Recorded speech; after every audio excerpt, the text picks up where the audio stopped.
So, the last the group of you had left off, even the sewer rats had been requested to escort some equipment from Miramar back down to Waterdeep because there was a group of individuals known as the Crimson Five who were ransacking these shipments for Sedator Enterprises, and you were asked by Garrett Gravas to figure out what was causing it. um, to figure out what was causing these ambushes and why they were being singled out, just specifically his cargo. Um, you set yourselves up to ambush the Crimson Five as the cargo is being transported back. Actually encountered the group of individuals to realize that one of them was a long forgotten and at once companion known as Levi, the Red Tiefling, who seemed to have gathered a couple folks on his own this time as they attempted to attack the group of you. A battle ensued, and within short time, there was a large explosion off in the distance, and this seemed to distract Levi and his group momentarily as he had said that he had other pressing matters to do. So, with that kind of a standstill, you guys left things as it were as they walked off and then disappeared. You were hinted at if you guys wanted to converse more properly to meet the Crimson Five somewhere south of Yartar along the Desserin River. And so you guys chose to do so. You spent the better part of a day trekking around the rocky plateaus of the Sword Mountains and beyond, and finally reached the Desserin River, where you set up camp for the night. And as you guys wake up the following morning, you awaken to a cloudy gray sky. The air is thick with moisture from the night's downpour. And as the dome vanishes, you can see Calarian is in the process of adjusting the reins on his steed. Just kind of looks over to the group of you and he says, I see you're all up.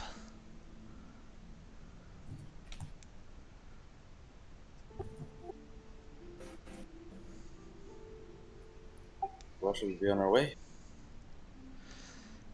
Yeah, about that. There's a bit of a solemn look on Calarian's face, and he kind of looks over at the group of you for a moment, almost hesitantly.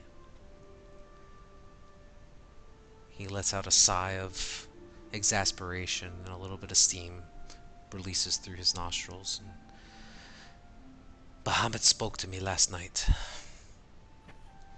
She's shown me visions of a city engulfed in flame, and I fear that that city is Athkala, my home. I must confess that while I have been banished from Alm, I must return and follow Bahamut's vision to prevent my city from something terrible. And you watch as he stops fiddling with the reins on his celestial looking steed, and he takes a few steps towards the group of you, and he reaches into a side pouch and procures this rolled up piece of parchment, just kind of holds it aloft in front of him.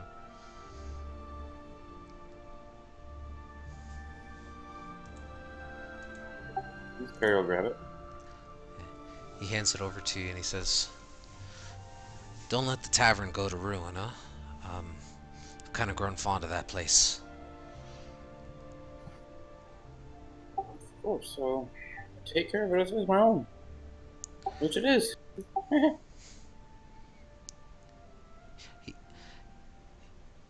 He he just kind of nods in an understanding manner, and he just starts walking back over towards the large horse or war horse that he has. And as he mounts on top of it, he kind of looks back over to the group of you and he says, If you ever find yourselves in Am, look for the Rook and the Raven. I hope we meet again soon. Are you ever coming back? seems so permanent.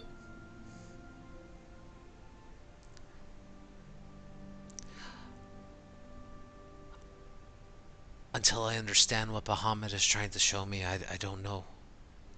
I hope that whatever this problem is, I can figure it out. I would love to come back. I'm not looking too fond of going home. It's, uh, it's a lot of trouble for me. But I look different now anyway, so hopefully they don't recognize me too quickly. Well, stay safe. Suppose you know where to find us. Good luck. You as well. Just keep an eye out. Don't trust anybody. And with that, he kind of urges his horse onward, and you watch as he starts heading in the western direction back towards the long road. You kind of stare and watch for a few minutes as he gets smaller and smaller along the horizon.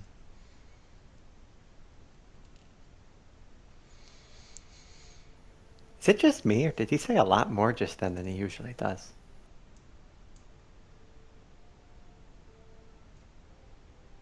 He didn't leave us his gold, did he? Why would he leave us his gold? He's got to take a Well, boat, an arm or something. He can get there just fine. What, did you go flying a horse? Yeah. Maybe he'll like find a dragon and jump on him just to like one up Ellis.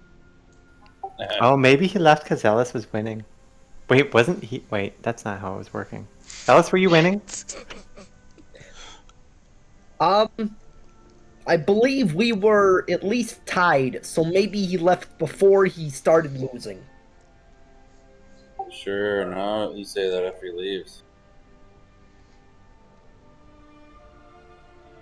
Well, not gonna lie, gonna miss the competition. Now I'll have to compete against one of you guys. So, whoever wants to volunteer to try and, keep score against me, feel free to raise your hand or something. Well, I thought you and Talum were doing pretty good. Sure, he can't really hit, but he has those fireballs.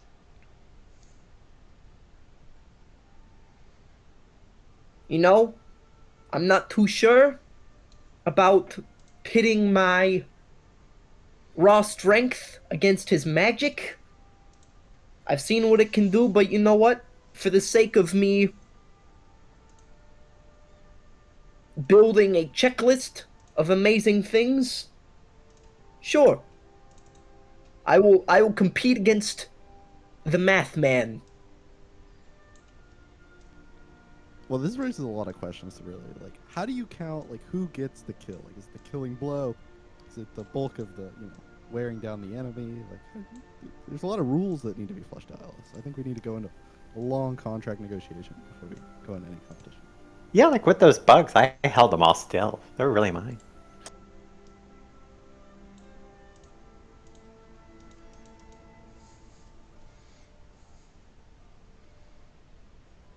We will have to discuss this later.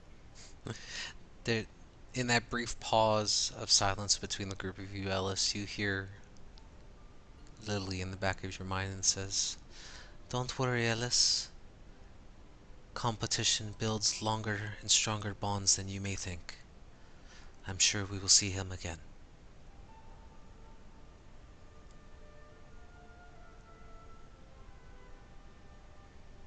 I kind of psychically nod. Okay. She I'm louder understands. now. You what? They were complaining that I was quiet. I think I should be louder now. Oh, yeah. Well, Yeah, you're good. okay.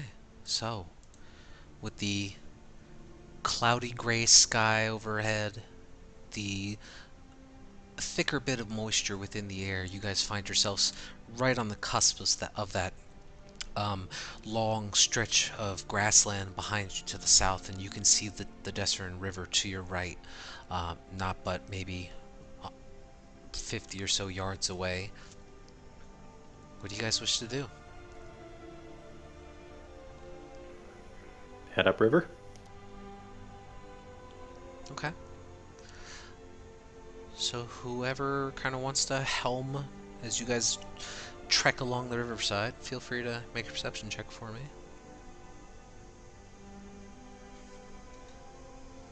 Ava will gladly co-helm. Am I gonna be the one up front now? Yeah, you've got the big armor, but I'll walk next to you because I can see a little farther. Was that a short joke? No, it took too long, I thought. It was quite brief. Nice. Oh, look, something. All right. So, around midday or so, as you guys are pressing up along this river, the sounds of the rushing water just pushing southward, it's relatively calm. The water seems steady. You don't see anything crazy or out of the ordinary until about midday, when you see out before you, maybe about 300 or so feet, maybe a little further, as the river begins to wind its way further towards the north. You see what appears to be this massive blackened crater.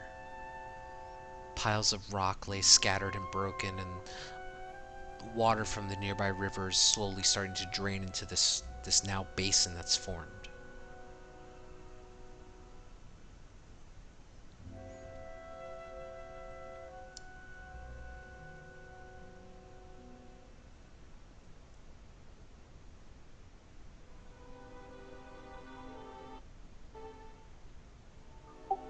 Well, how are we doing this?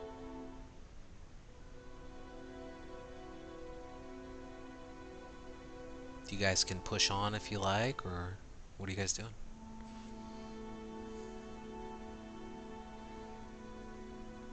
How far away are we from the river? Um, not too terribly far. Maybe 300-400 feet away. You guys are kind of just walking around the embankment. You're kind of centered in between this very. It's not super narrow, but it's a decent walking path between the river and the nearest like plateau of rocks that are to your left.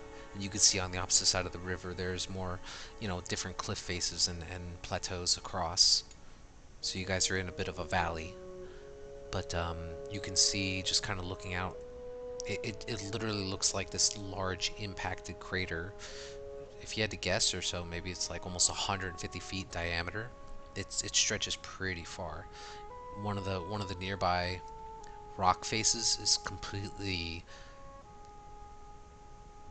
It almost looks like it was devastated.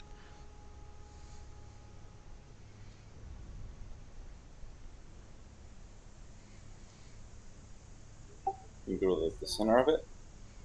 Yeah, you can easily walk down. If you get up towards the lip of it, you can see that it depresses down maybe about 15-20 feet, and you can see now that it was so close enough to the river that a small fissure or something is cracked open, and water's slowly starting to just trickle in, slowly filling up this crater that's here.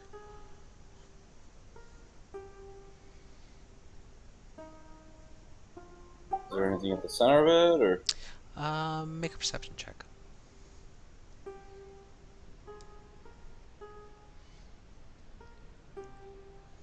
Nice. You don't see any like objects or anything that are seated in the center of this crater. What you do see are what appear to be like shrubs or brush that have been scattered all throughout this area. Just the small bits of plant life that were in this area, they look like they've been completely blackened and they're all but fallen to ash. It the entire area, whereas the rocky hillside has this beige and slightly tan texture to it, this is almost completely charred black, like in it, like a giant hole that has just been seared. Is there any way I could go to the center and look around and see if I could tell what did that? Sure. Make an intelligence check. Hey guys, I'm not like a, a big science man, but I've only seen one thing in my entire life that could do something like this. A fireball. Pretty sure it was one of those, just really big. What do you know about magic? Perry, as you kind of hear Ellis shouting this from the top of the ridge line here on this crater, I mean, as you take steps along and walk down into the center of this crater, you can see that the bottoms of your boots are now starting to get covered into this like thick black ashy substance. Very akin to, if you were to burn paper or something and then it leaves that black ashy residue behind that kind of sticks to your skin a little bit. And you can actually see that your footprints are visible as you're walking down the center of this cavern. Um, you're you're not sure what would have caused something this large. You've seen large explosions from when Talum has shot a fireball out, and that sounds familiar. It sounds, comparable, but as you stand in the center of this crater, like you walk down maybe a good 20, 25 feet to the center, and it looks like it extends out like 150 feet in every direction.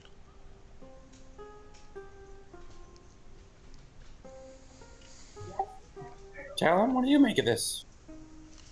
I mean, they were trying to steal a bunch of explosive powder. It's possible that it's just that.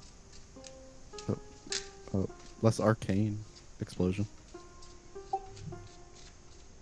That's an astute observation, actually.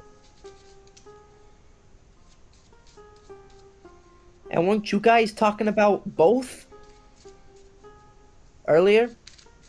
I may or may not have been eavesdropping while lifting the cart, but didn't you guys say they could use this stuff to make magic? What if they're making really big magic bombs?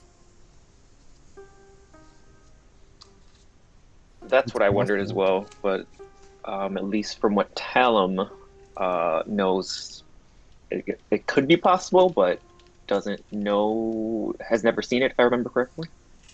Yeah, I think so.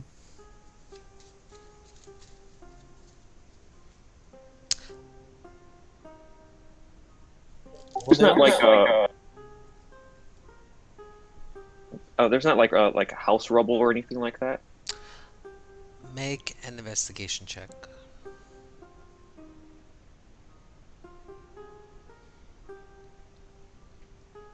Nice.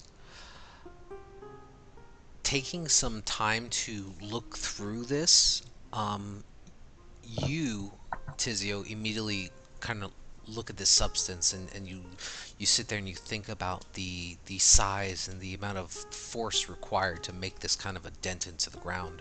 And with Talum's very sharp mind and recalling of information, you quickly piece together that this seems to have been made from a large cache of smoke powder. And as you think of that, you kind of think to yourself, well, where would they have been storing this, or how are they transporting this? And you start looking around and trying to kick over any kind of like large rocks that may have still remained intact. And what you end up finding actually is that there appear to be large pieces of metal that are kind of almost embedded or melted into the ground and into these rocks. And you actually pick up one of these stones that is, or you attempt to pick up one of these stones that's maybe about a foot long, and it's just obtuse. And as you kind of brush away some of the darkened soot that lays on it, it actually appears to be a chunk of steel or something that has been warped and melted together into almost like this like metal boulder.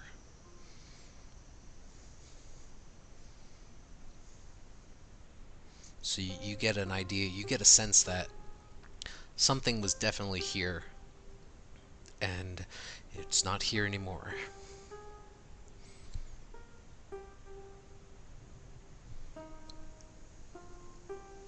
Can I look around the riverbank? Maybe for signs of a boat? Yeah, sure. Go ahead and make an investigation check.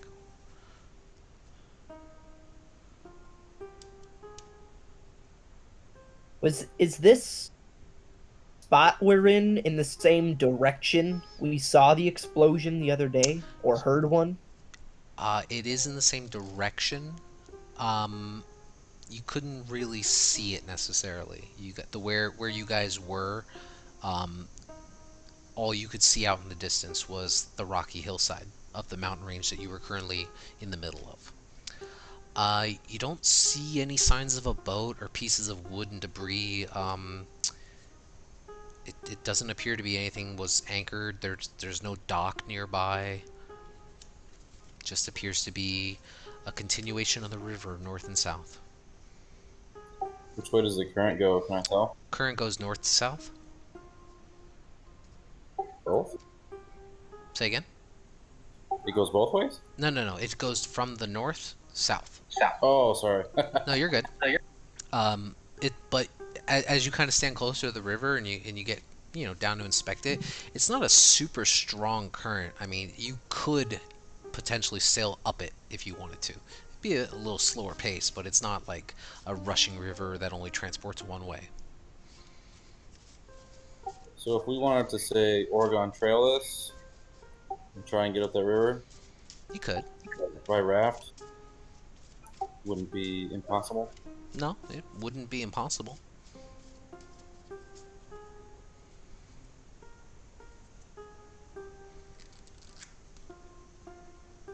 It's totally doable. I guess is there trees nearby? I mean, I could cast water breathing. We could just walk on the bottom. Well, in that case, we could just walk, right? Yep. I mean, we'd be slow, but it's possible. Wait, aren't we going south? No, we're going north. Yeah, we're going north. Oh. Oh, that's right. Yep, that direction.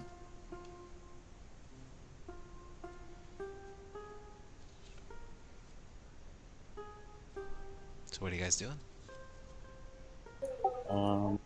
I'm looking around for materials to kind of like size up a raft of sorts or a boat Okay. or like a boat. Just at a general glance, most of the area, aside from this river, this river appears to be about maybe 40 or so feet across, maybe a little longer.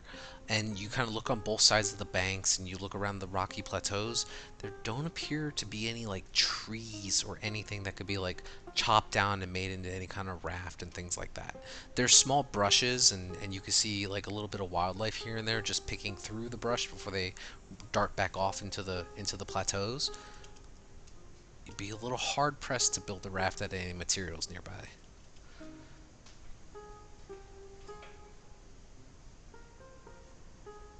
And Was why that- can't we follow? Wait, why can't we follow the river instead of like? Why do we have to? Why are we wanting to go inside of it? It's fun. I don't know. You can see that the river continues winding in a northeastern direction before it kind of banks left again and in a zigzag pattern. Um, it's easily traversable if you guys wish to do that.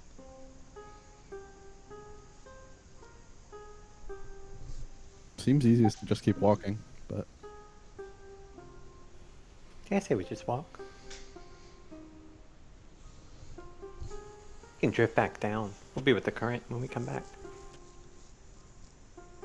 Maybe there's a boat at the sea. Yeah, map says it'll take us basically back to Waterdeep. I suppose. Okay. I mean, I could cast water breathing on you, Perry, and you could walk on the bottom. It's not even water walking. It's just Nope, my you just got. boots. Ruin all my boots and stuff. Yeah, that's the downside.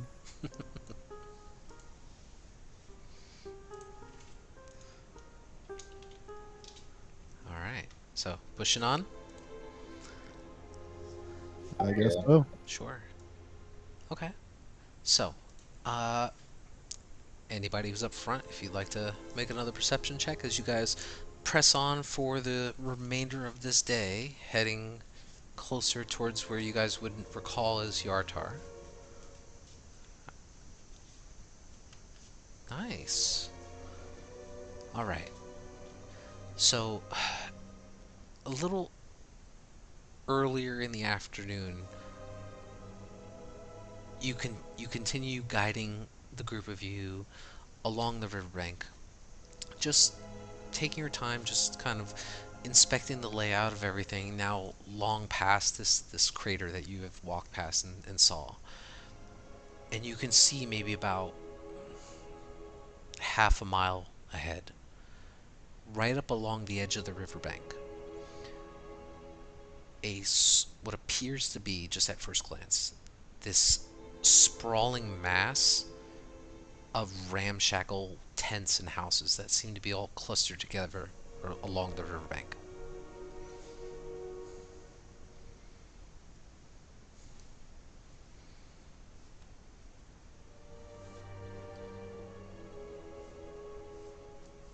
It appears like we might have found what we were looking for. This is what we're looking for? Seems to be a pretty big encampment. I'm sure we'll. If they're going to be somewhere, I'm sure they'll be here. And we're in the right place. Makes sense they would be on the river. Do we want to scout them out first? We're just going to approach them.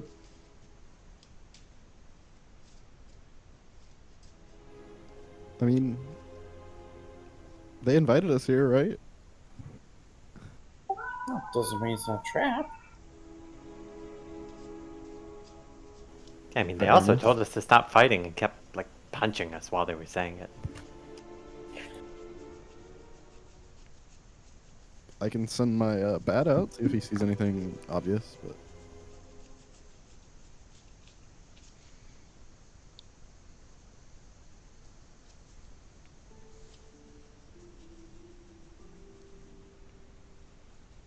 I'd say we should look around just to make sure, just at least if something goes south, we know what's up, what we're up against. Okay. So Talm is sending his bat to kind of scout out ahead. Is anybody else doing anything in the interim? Because you're about a half mile away when you see this ramshackle village along the riverbank. So you guys just kind of posting up there, waiting for him to scout around, or?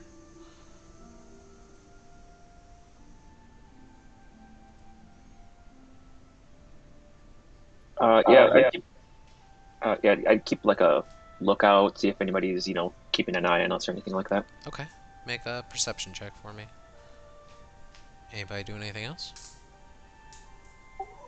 Or just be meditating and waiting to hear back. Okay. Coast seems pretty clear, Tizio. Nothing concerning. You kind of keep your eyes peeled towards the ridge line of the rocky areas to your left and right. Doesn't appear to be any issues. You do notice that there seems to be like a small stream of water, way smaller than the main river itself, that kind of branches off and heads inward. But Talon, it takes a little bit of time, and you sit and you watch as your bat soars over in this long sweeping arc of an aerial view. It's kind of hard to make out a lot of detail, but what you do see is that there appears to be a large maze of small structures all scattered throughout, bits of wood and cloth and whatever kind of makeshift materials that could be thrown together to make this very desolate looking town appears to be just encroaching onto this riverbed as close as it can. You can see that there are a number of individuals who are, at one point in the stream, they appear to be trying to catch fish, and you see like a slightly older gentleman who is like raising their arms in the air as they appear to be holding one. You can see that there are numerous children that are running around chasing each other. You can see that there are another group of women further down the riverbank who are in the process of like trying to wash clothing or bathe themselves and things like that. Um, it's, it's a little hard to make out details, but this township itself seems to be bustling with a large number of people seemingly trying to live their lives. What's it look like? Is it like a fortress? How many are there? It just seems like a bunch of people going about their business, fishing, doing laundry, playing with kids. Nothing There's like a threat. wait, there's kids? I think so. I don't think I made that up. I might have made that up. But you have said kids, right? Yeah, he did. Okay. I was just really paranoid for a second. I didn't want to say anything. Why would they tell us to come here if there's like kids? I assumed to see what they were fighting for. So we would let them keep doing it. Maybe they need a babysitter. We would be exceptionally bad babysitters.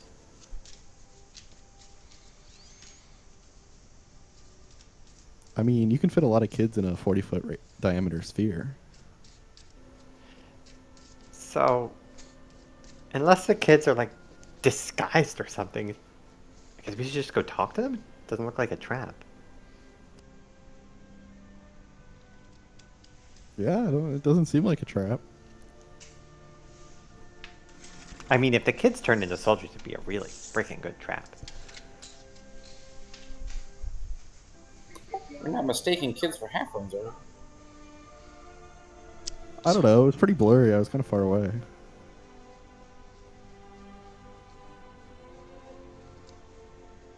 I think we should just go say hi and see what happens. Fine. Worst case, we fight our way out of it.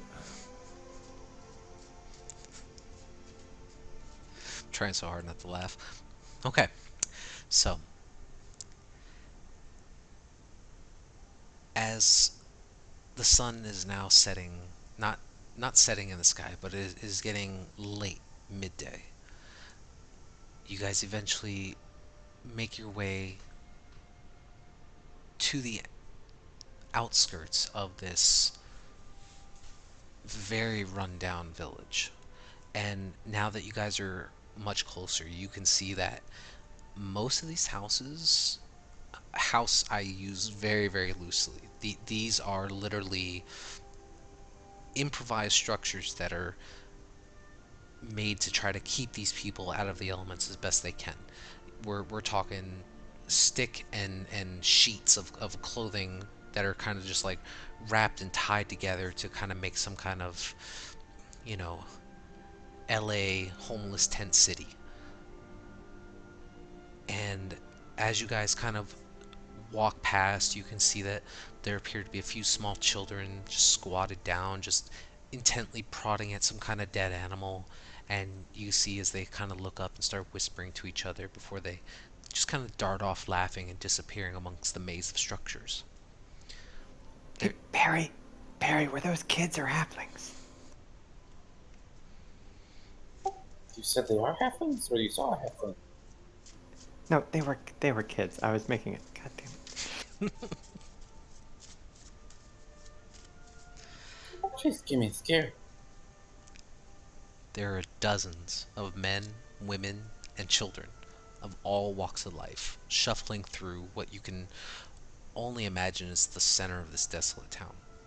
They all appear to be ragged, exhausted, and just have this general look of depression on their faces. As you get further in, the smell of feces and something left too long in the sun hits your nose, and you kind of instinctually put your hand over your face. Welcome to the slums.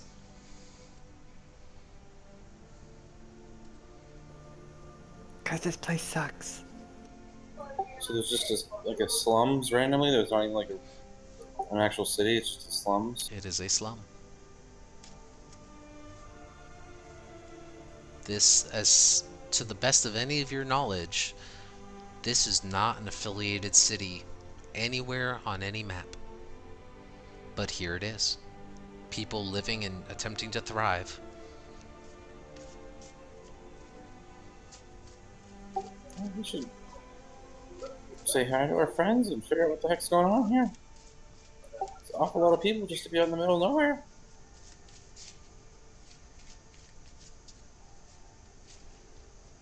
Indeed. You can see that as you guys are kind of walking through the center of this maze of homes, you're getting a lot of stares. There are a lot of individuals who kind of stop and just give you this look, as if intently curious as to your disposition, and doing their best to try to give you a bit of a wide berth, as you're not causing any trouble or commotion. You're just kind of walking through, but none of them seem to be looking for a fight. Ava's gonna look around and see if someone makes eye contact for a little bit, or right, like doesn't scurry away, where it seems like she's not going to be totally harassing them, and see if you can attract someone to come talk to them. Okay, make a perception check. I see people. All the time. You take a few minutes to kind of scan the area around you, and I guess what you would notice is that you can see one individual looks to be like an elderly male, very sunburnt skin.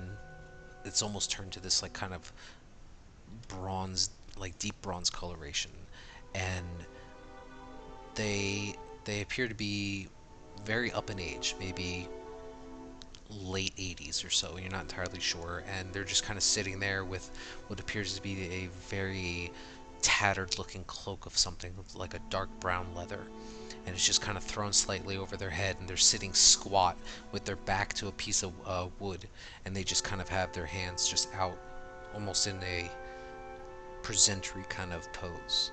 And you can see that there's, while there's a small metal cup that's kind of ripped or broken open, doesn't appear to be any money or anything inside, but you can see that it almost looks like he's begging for cash or something. But he doesn't get startled or try to jump up at your approach. Just kind of looks over to you and he goes, "Please, anything."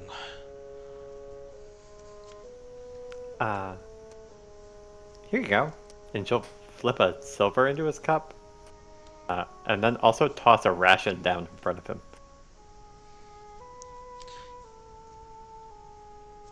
You see as he grabs the piece of silver and quickly stashes it away in like what appears to be a pocket or something.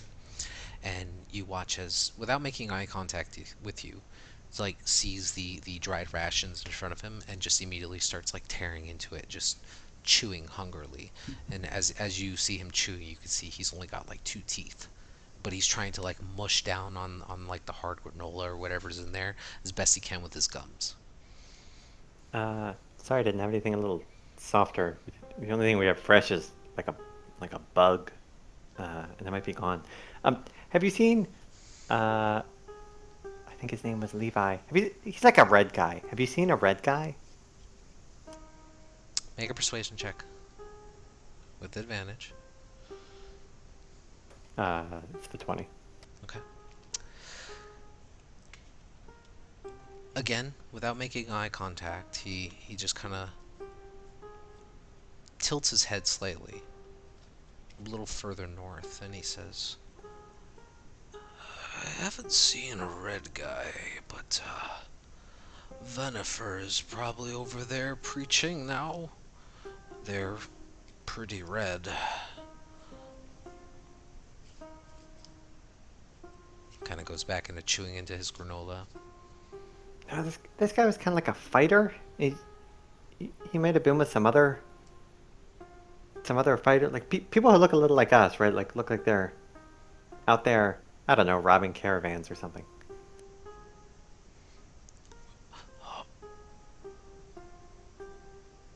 Are you referring to Leviathan? Is that a big fish? He kind of shakes his head a little bit, and you can see that he kind of looks up to you in his face, and you can now see like the full-on, very haggard, long gray white beard that's just kind of like meshing into his face, and it's just you can see that there's bits of like what appear to be like bug or something, and he starts scratching the bottom of his chin, and you can see like flakes or something popping off, and he kind of looks over to you and goes, "No, Leviathan and his group keep us safe, bring us things to help us survive. I have not seen him today. What a good young man he is." She'll take a step back and say, "Where does he usually hang around?" That I could not say. But usually, a few of them are tending to the children or handing out food whenever they can.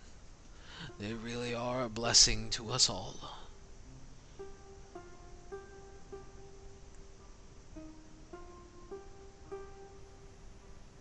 All right, thanks. She'll turn back to the party and say, "Did y'all hear that?" Sure.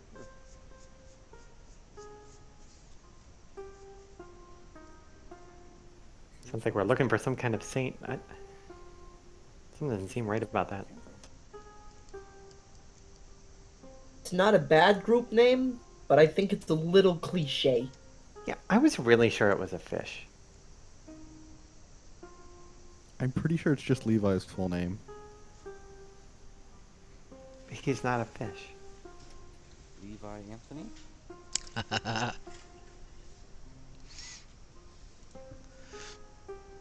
Ugh.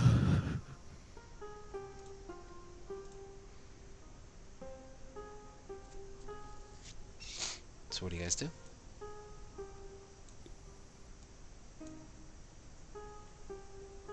Let's start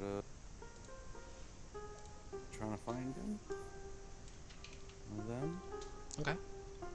Make you guys can either make a perception or investigation check.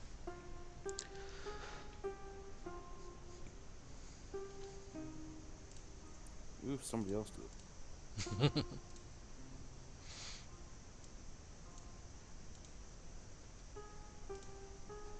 All right. So, it takes you a little bit of time, and as you guys are trying to navigate through these slums, what you do notice at first is that a small crowd appears to be gathering near one of the central areas of this community. Um, Atop a small crate stands this very beautiful looking female tiefling with deep red skin and horns that protrude out of the front of her head like a bull. Uh, she's wearing a slightly tattered cloak of black and red, and she stands before the crowd with her arms outstretched. As you kind of pass by her, you can hear her say, "My children, believe me when I tell you that you are not forgotten. The flame of truth sees all, and sees that you are valued. You are thine will incarnate. Your spark may see dim, but you are the flame that will rise and tear through the veil shrouding you. Burn bright, for the Lord of Fire is within each and every one of you, and they smile down upon thee, giving into thine eternal blessing."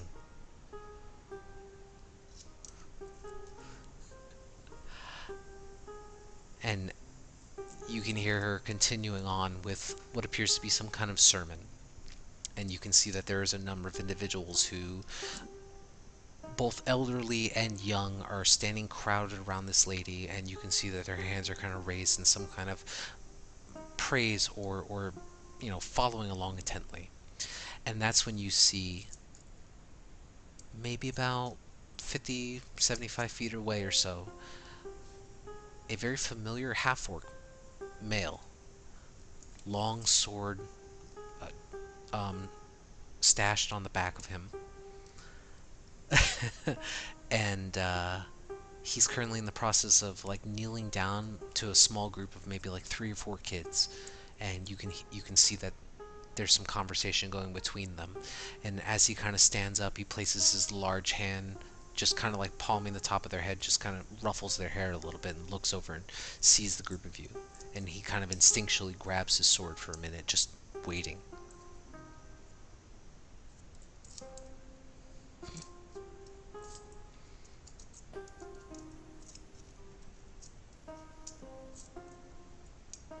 Which is he's looking at us. He's looking right at you. And there's this moment of hesitation where he immediately recognizes you as the group that he fought on the road, but he's not doing anything yet, and he's not approaching you. Hi there. Hello. Well, you all told us to come, so here we are.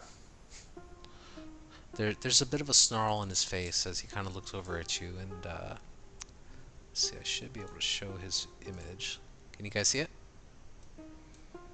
Yep. Cool. So he kind of looks at you, like, and you see there's a bit of a grin on his face as one tusk kind of peers out from beneath his lips. Well, I didn't think you'd actually come. What do you think of our little abode? To be honest, it kind of sucks. It's not great. It smells bad. Well, you can thank the Lord's Alliance for that.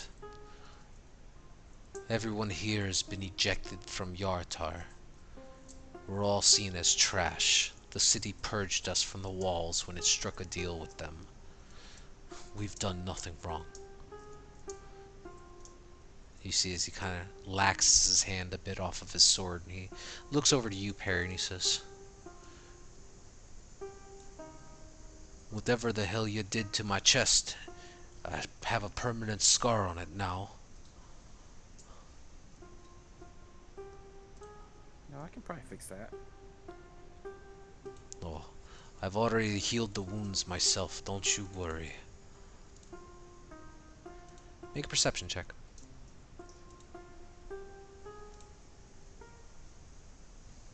Here we go.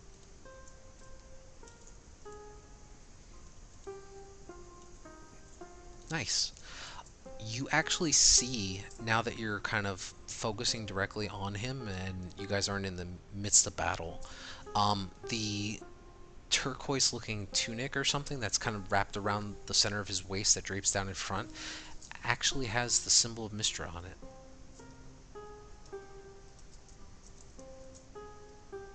What did you guys do? Why'd the Lord Lions want you gone? Like, what happened?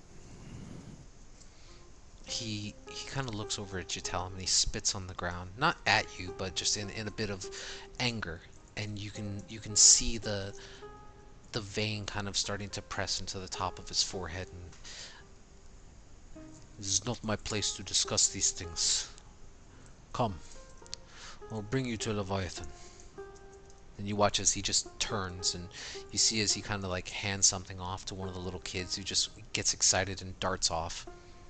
And he starts walking.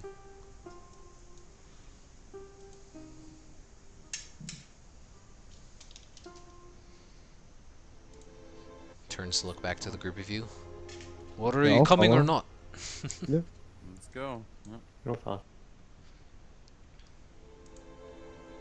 So, eventually, as dusk begins to settle in, and you can see this city doesn't get lit up at night. There is maybe one or two scattered throughout the city that actually have enough like lantern oil to try to light any kind of like semblance of light in the dark. But you notice that a lot of the people, women and children, they all rush back into whatever abode that they call home, as they have no real means of traversing through the dark.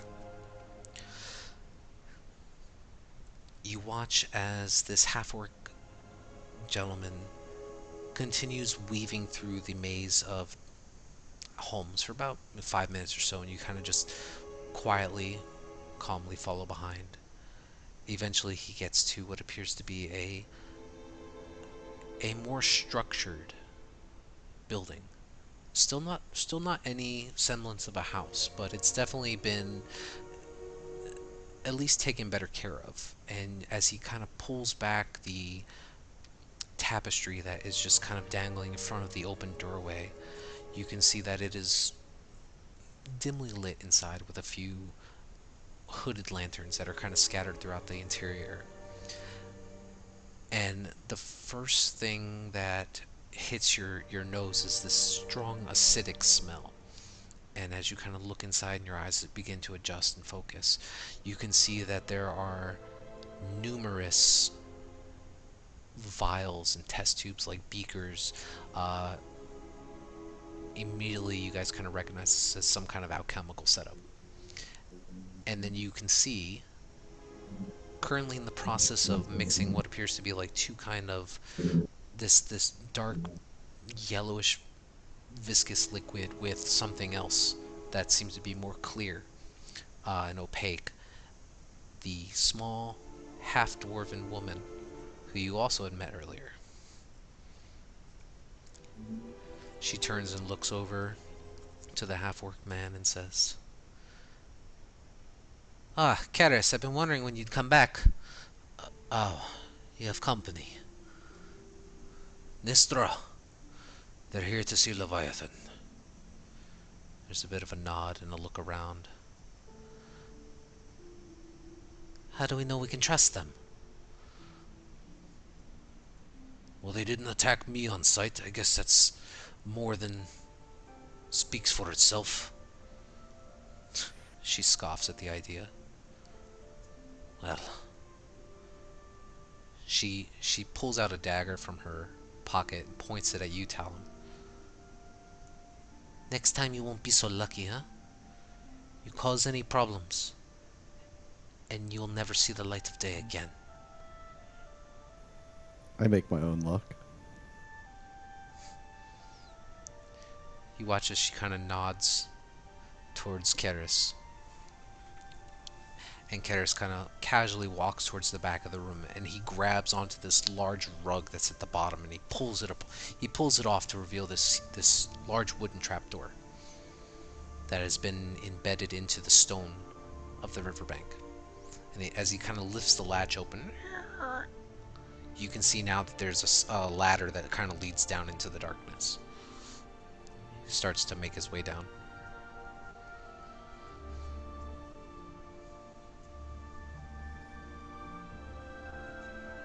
Let's go. Weirder.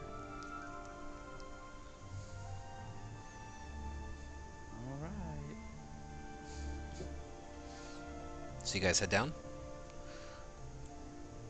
Yeah. Okay. I blame Talon if anything goes wrong.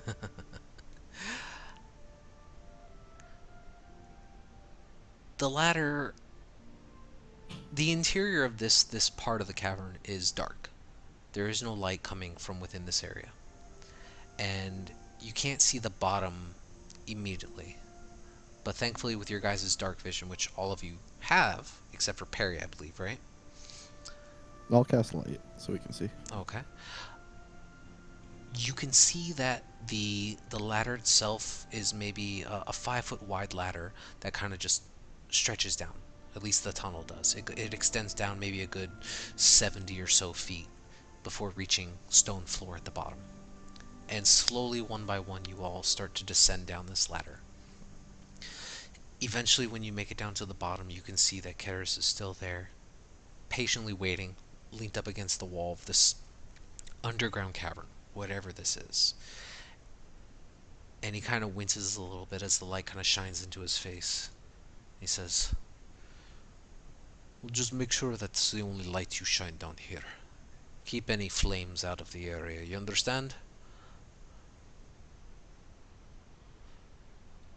So this is where you keep it all? He doesn't acknowledge what you say. This way. And he just continues to walk as his footsteps begin echoing off the sides of the walls. It's a rather narrow hallway of sorts. It appears to be man-made, this tunnel system, and you're not entirely sure how far it goes, but he leads you on for a good 5 minutes or so. It's a pretty straight shot until eventually you end up in what appears to be a large open chamber. A few things you notice would be that one, there's a large underground pool of water that is kind of shimmering off of your light spell. And as you kind of look about the chamber, you can see on the opposite side of the pool water, maybe about 40 or 50 feet across, the man you guys recognize as Levi and two other individuals.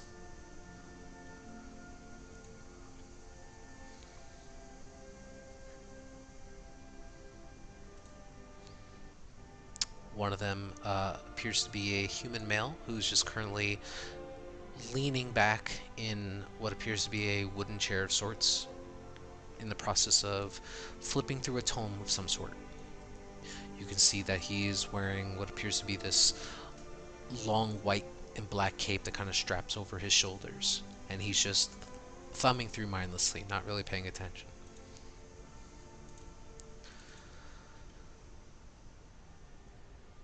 Oh, I did not show you Nestra.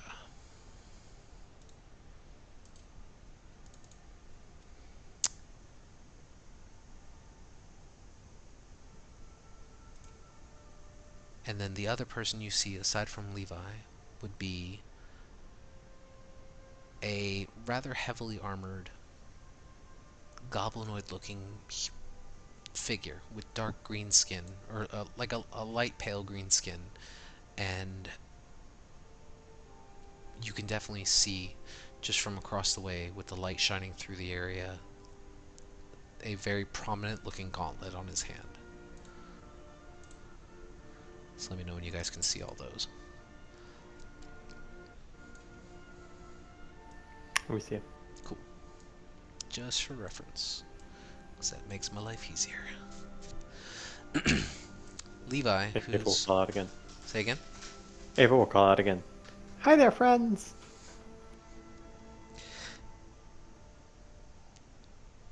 Levi, who was in the process of seemingly like chewing on something that appears to be like an apple, and he kind of stops mid-chew and he swallows, and he kind of turns his back to the... He turns behind, like around, and kind of looks to you. His back was towards you guys as you entered. He kind of stands up briefly, not too quickly, but casually, as if expecting you. He places down the apple on the chair he was seated on, and he looks to the group of you with his arms outstretched. Well, you did actually show after all, I'll be damned. Come here. Let's chat. And he kind of waves you across. Karis the half-orc's already like making his way across the water. And you can see as he's like wading through, it goes up to about maybe his calf.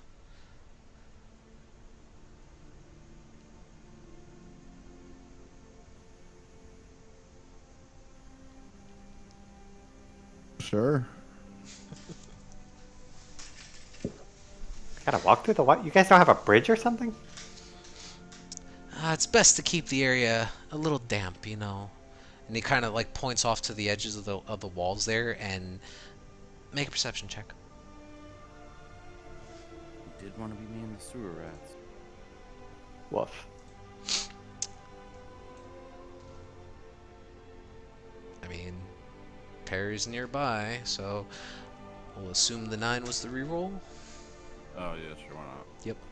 Yeah, I didn't have advantage, so the 9 will be Yeah. the reroll. You don't really see what he's kind of gesturing at, but as you kind of like look around the room, you can see that the cavern is spaced out. It's quite large, You can see that there are various nooks and different, I guess, little pockets of this interior cavern, and you can see that the small pool of water has what appears to be a very small little, maybe a 3 foot wide hole where you can see that there's a faint trail of water that just kind of pours in and keeps the area filled.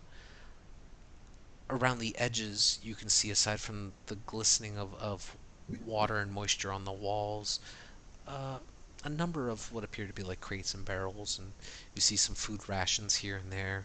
You can see that there's a couple beds set up in various different places. Ah, yeah, your evil plan to steal a bunch of firepower and hide it in a cave under a bunch of kids. Okay, I'll walk across. I'm curious. Yeah, sure.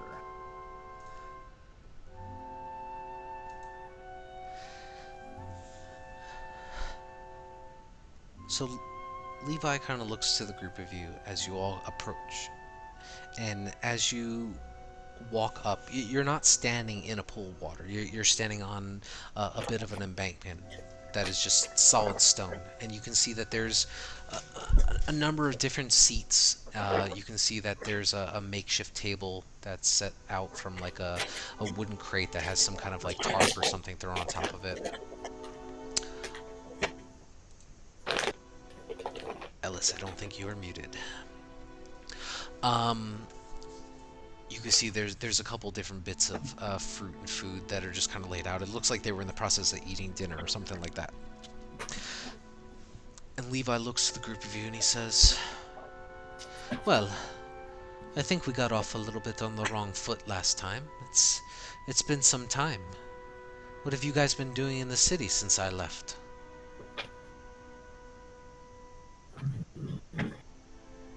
You know, recovering the lost treasure, you know, helping the city thrive, just Finding serial killers. eliminating this weird eyeball thingy that we found. You know, it was a weird couple weeks. A lot of time in the sewers. You know, I hear that Waterdeep's a bit of a sewer fest anyway. And you can see he's attempting to make like some kind of lightened conversation, which is completely different than the stern down to business method that he was approaching you with earlier. Yeah, we're kind of experts at sewers, and honestly, it looks like you could use some. What we need is to get out of this little shithole that has become known as the slums. It's no one's fault that we are here other than the Water Baron and Yartar itself. Ever since they accepted help from the Lord's Alliance, Beleth has decided it best to purge the city of any undesirables. And quite frankly, it makes me sick to my stomach. What exactly does he mean by undesirables? Those too sick to work, those incapable of earning a living on their own. I'm sure that you can see all of us up above are by no means wealthy. We've all struggled to survive as best we can. We just happen to have the means of providing for each other. Is that so wrong?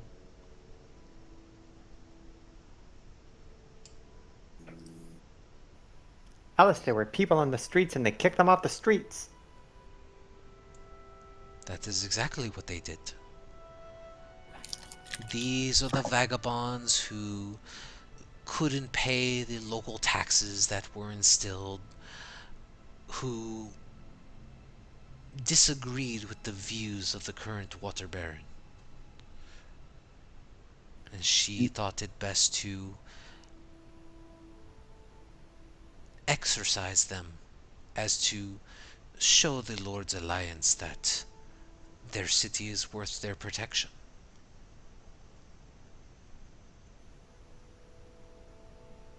I mean, as someone who, actually used to live on the streets, at least for some time, I don't want to be like a huge downer or anything, but what's the difference of living here and on the streets over there?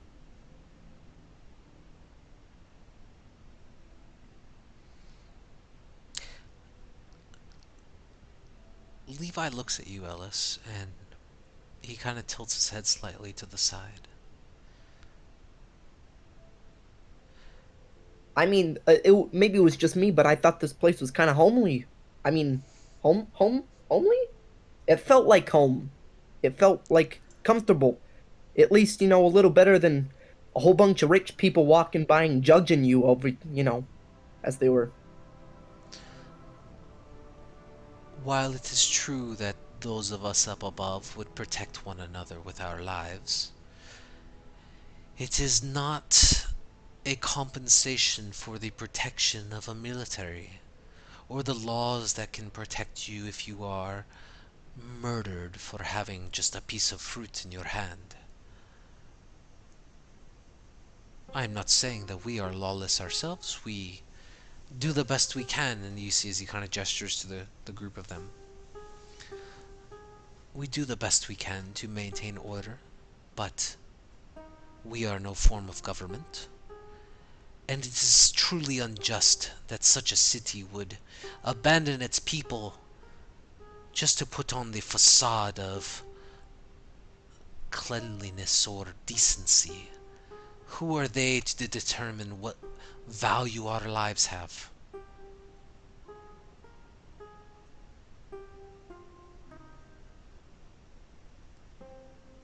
And I assume you plan to vastly reduce the height of many buildings in Yartar?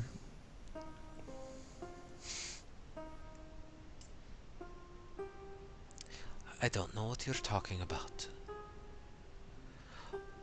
All I can say is that Yartar needs a change. It needs to understand that all of its people should be looked after and protected.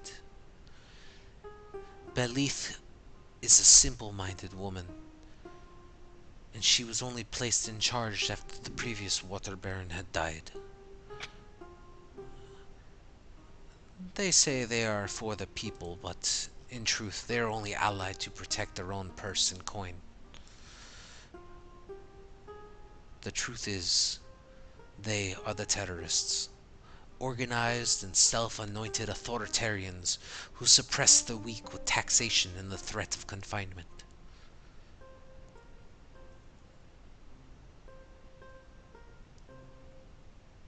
You see there's like nods of agreement from his individuals. So you blow the ball up. What do you do after?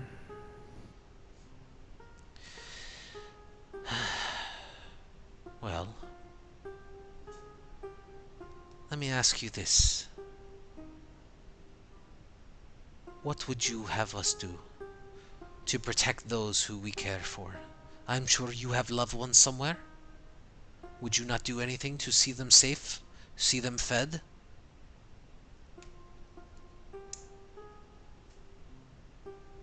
We are not the bad guys here. Yeah, but Delavan, it's a point. Sounds like you don't have a plan. Your plan is blow people up. Hooray! At this point, the half-dwarven female who was up top, you can hear footsteps echoing from the chamber as she now makes herself known to the group of you. Well, we have an idea. It's a little less invasive, but I'm lacking in some material.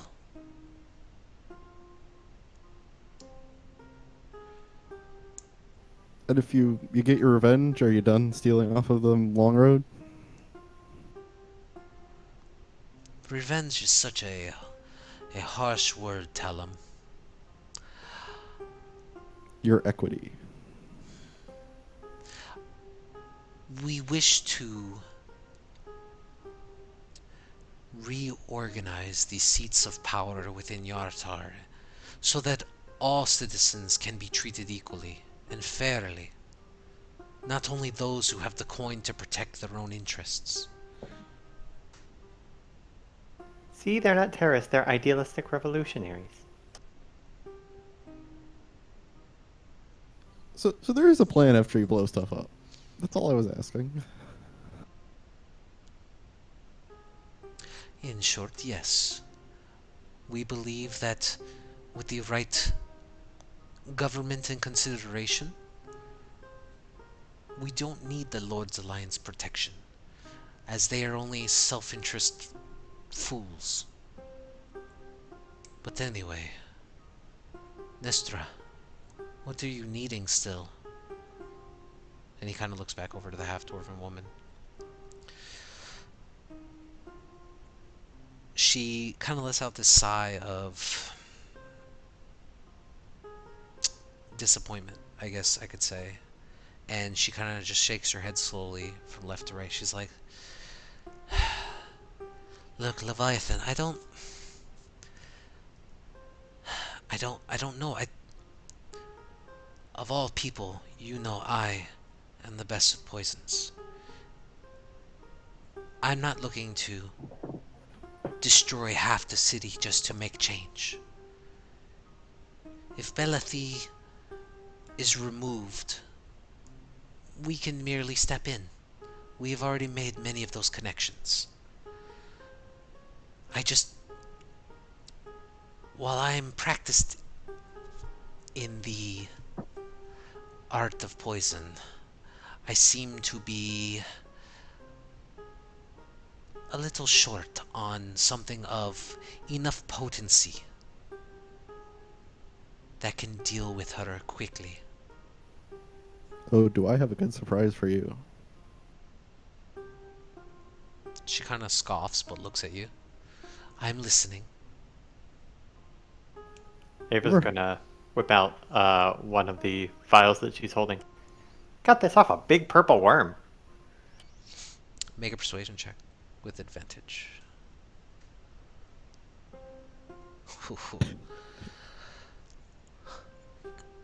Let me see that. And you watch as she quickly rushes up and like snatches it from you. Yeah, I'll let her. I Yeah. I don't mean to interrupt, but coming from Waterdeep, you could say I'm more or less uh, familiar with the idea of economics, a little bit of capitalism as far as the you know, monetary difference between the upper and lower classes. So I guess I just have a curious notion. This socialist idea that you guys are kind of shooting for, do you even know if it works?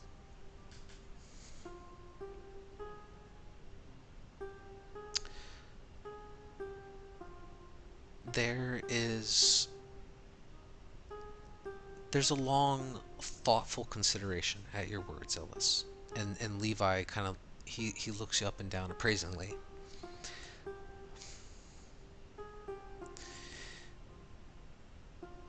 You know, I've done a bit of research on the group of you ever since I left the city. It's interesting that a noble such as yourself would deem to question the acts of those who are just trying to better our own lives. How aristocratic of you to suppress a thought before it even has been had.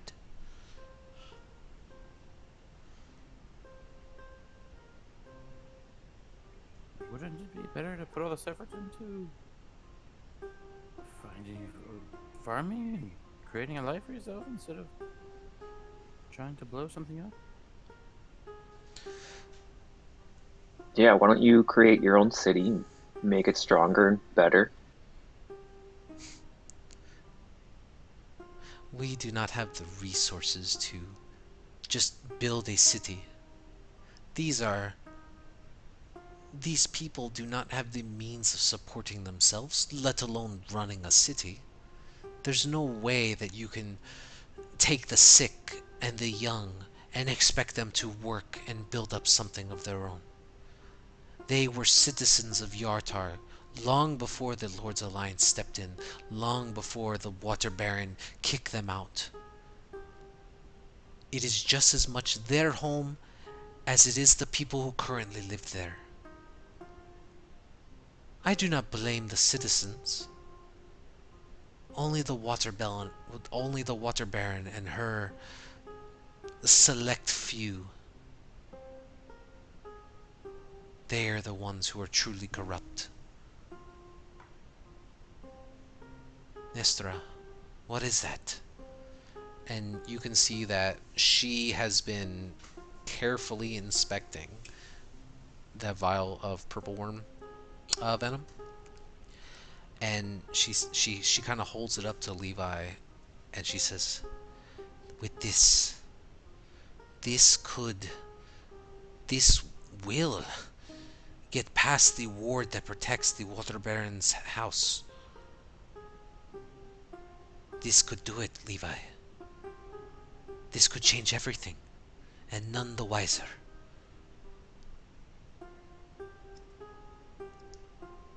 There's a look of, I would say, impressed on Levi's face as he kind of looks to the group of you and he says, "Huh, who would have thought that someone such as the group of you would be our saviors in a time of need?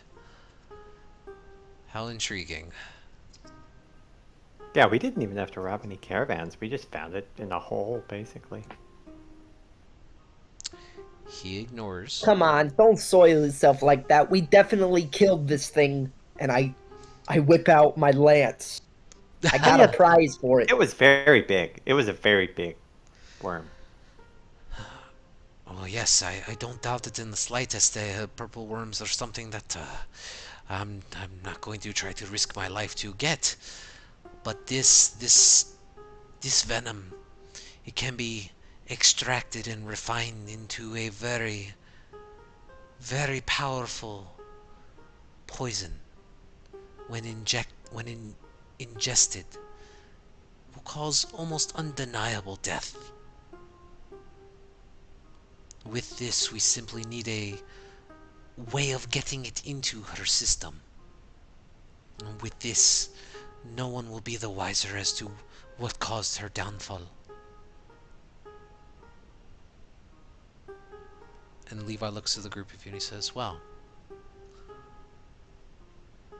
it seems that we have an alternate route, thanks to you. But my question now is, what will you do with the information we have provided? I simply cannot allow you to just walk out of here without some kind of assurance that you will keep this information from Yartar and the Water Baron herself." Well, we're getting paid to stop you from stealing stuff on the road, Yeah. and we get paid in Waterdeep, which is very far from Yartar. And in the opposite direction. And upriver. Yes, this is none of our business. We literally just need you to stop raiding the caravans and we're done here. A wide-brimmed smirk stretches across Levi's lips, which breaks into a bit of a chuckle. And after a moment, the laughter kind of fades and the echo stops encompassing the room around you. And he gets into a more serious composure. So, I mean, hold up. I'm gonna interrupt one more time. I just want to let you guys know I'm not in it for the money. Whatever you guys are doing right now, it actually interests me. As someone who more or less put myself in their position to see what it was like, I I guess I just want to re-ask. I want you guys to tell me why this is the best course of action for these people outside. Maybe I don't know. I haven't, dug into all of the facts and I'm not a big reader, but if pushing out all of the poor people is so good for the economy, why hasn't every city done it? Why is it just this one? Exactly, Ellis. Maybe I misjudged you. I don't know how long you've been on the street. I just assumed that you were playing a game, as many of nobility like to do. But what Yartar is doing is madness. It is just the corrupt mind of a corrupt few. We want to make sure that everyone is protected, taken care of. It's not reinventing the wheel. It is ensuring that those with a sense of honesty are the ones in charge, looking out for the people that they serve. That is what a government should do. So, my question to the group of you: will you help us?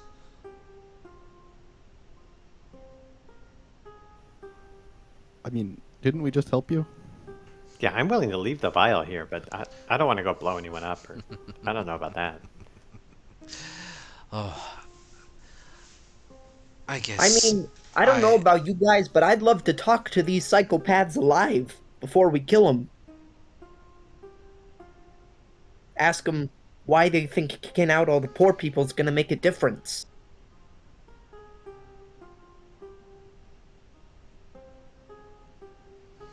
But maybe that's just me. Just a curiosity. I'm afraid that might be slightly impossible. The water baron Ho, has. ho! I rode a dragon.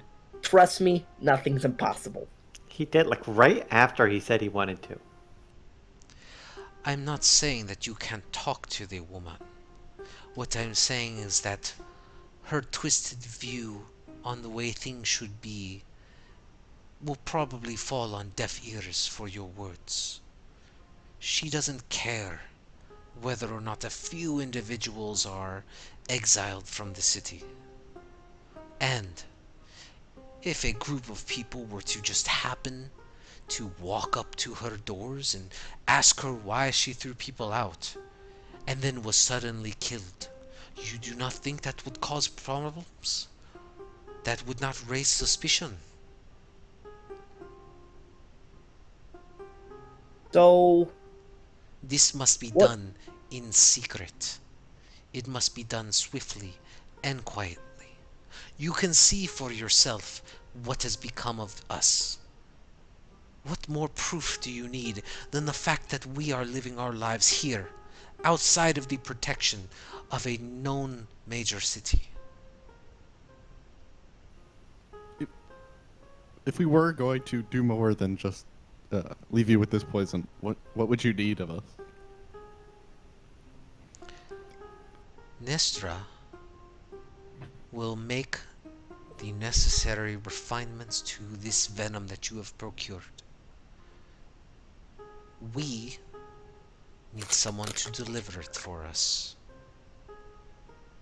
discreetly and without being seen. If you do this for us, you will never see us bothering your caravans again.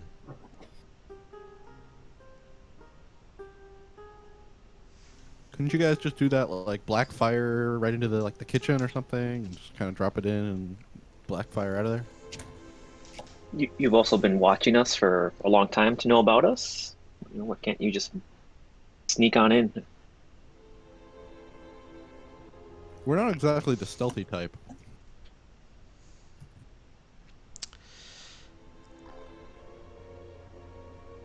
We do not have the means of just walking through the front door of the Water Baron's mansion and slaying her. This is something that requires a bit more finesse, and currently our hands are quite tied. If we were to run off and attempt to infiltrate the city, where many of them know us already, it will raise suspicion. We cannot go by unnoticed. But the group of you, the group of you who have never been there before, that has no grounds for suspicion. And if you know what you are looking for, you should be able to get in unnoticed and get out just the same. It is for the betterment of all of our people, so that we may reunite as one Yartar, and not a divided city of the upper and lower.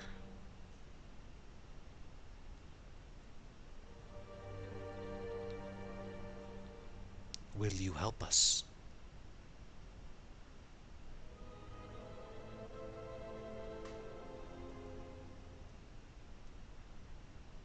Do we have to like choose right now? Like, can we talk about it? Sleep on it or anything?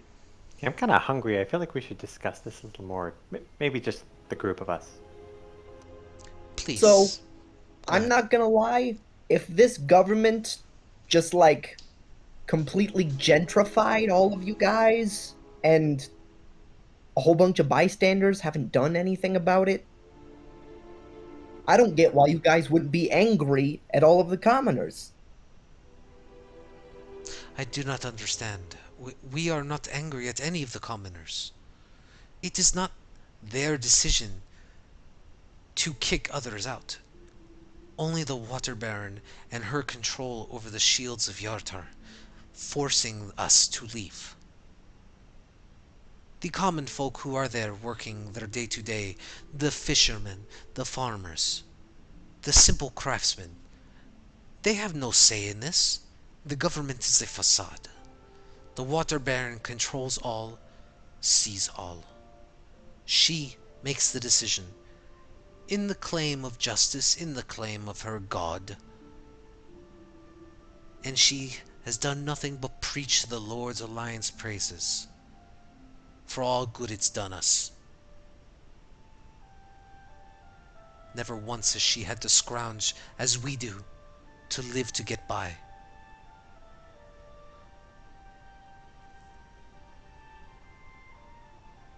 But we can bring you something to eat. What little we have. Feel free to spend the night. Speak to the people who live here. Understand who they are.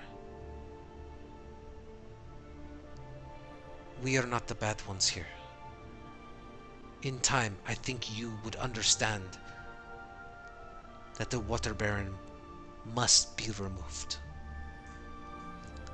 And that's where we'll take a break.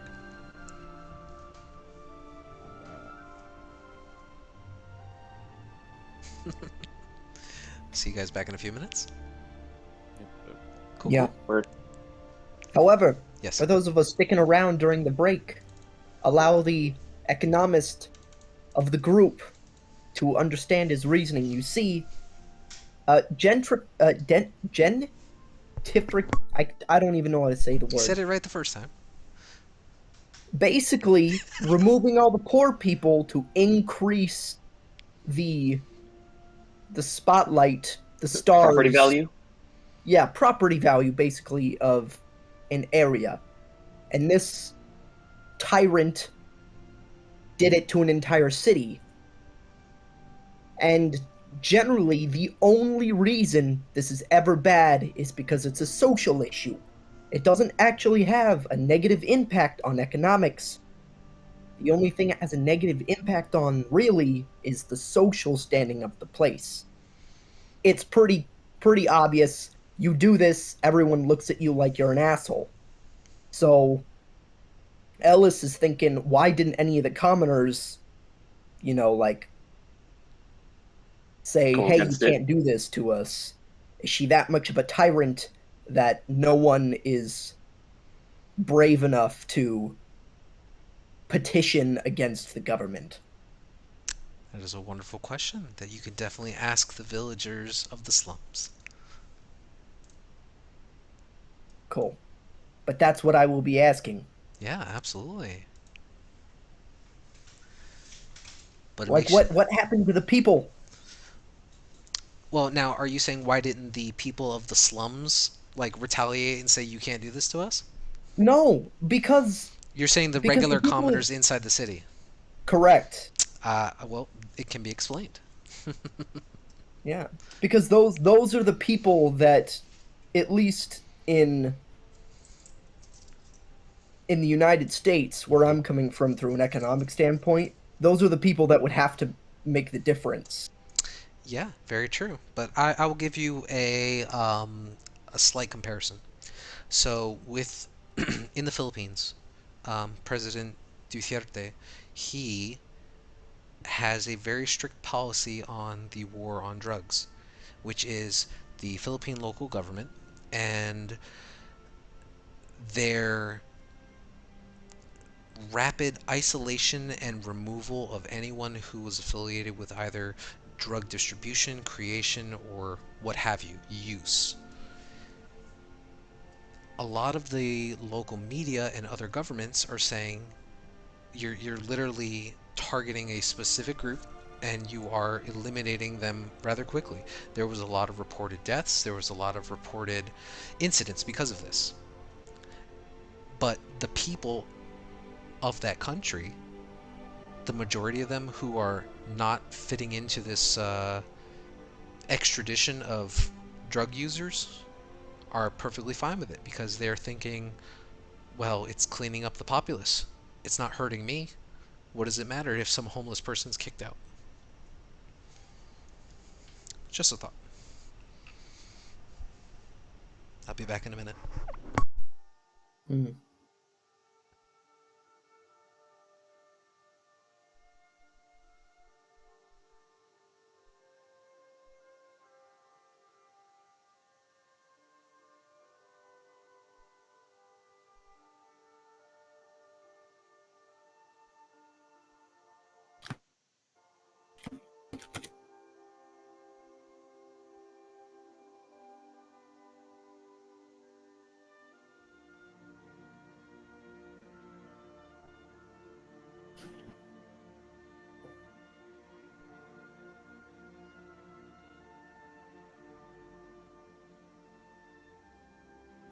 Back.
Ellis, did you study economics?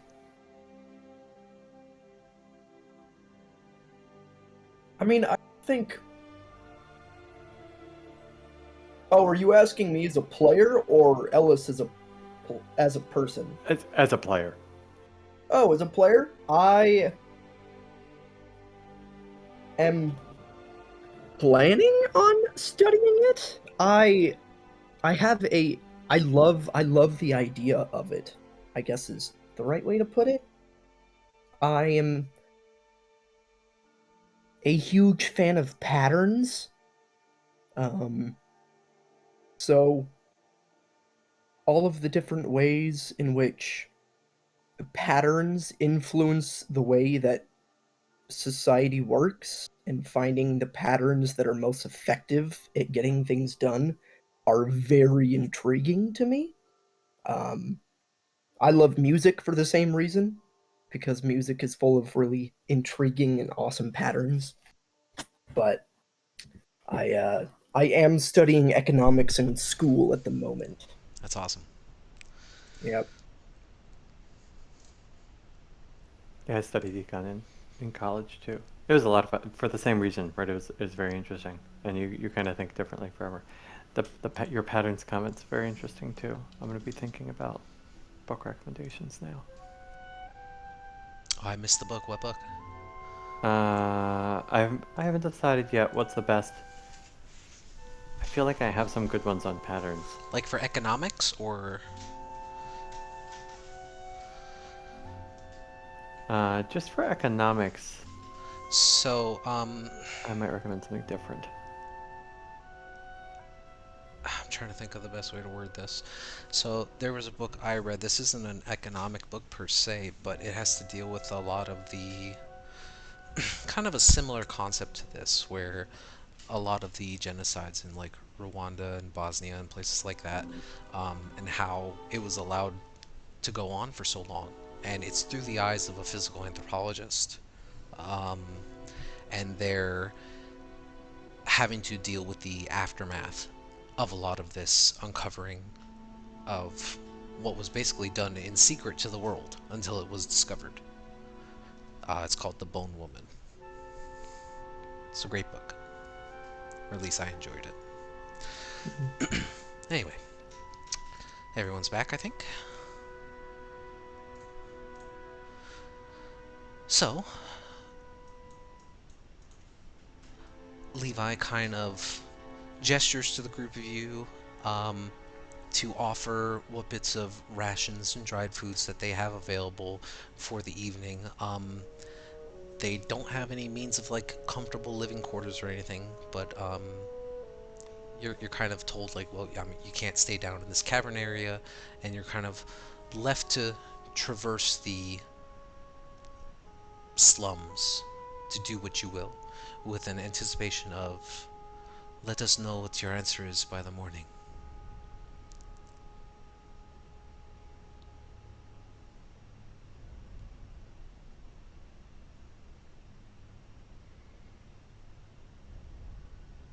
So what do you guys want to do?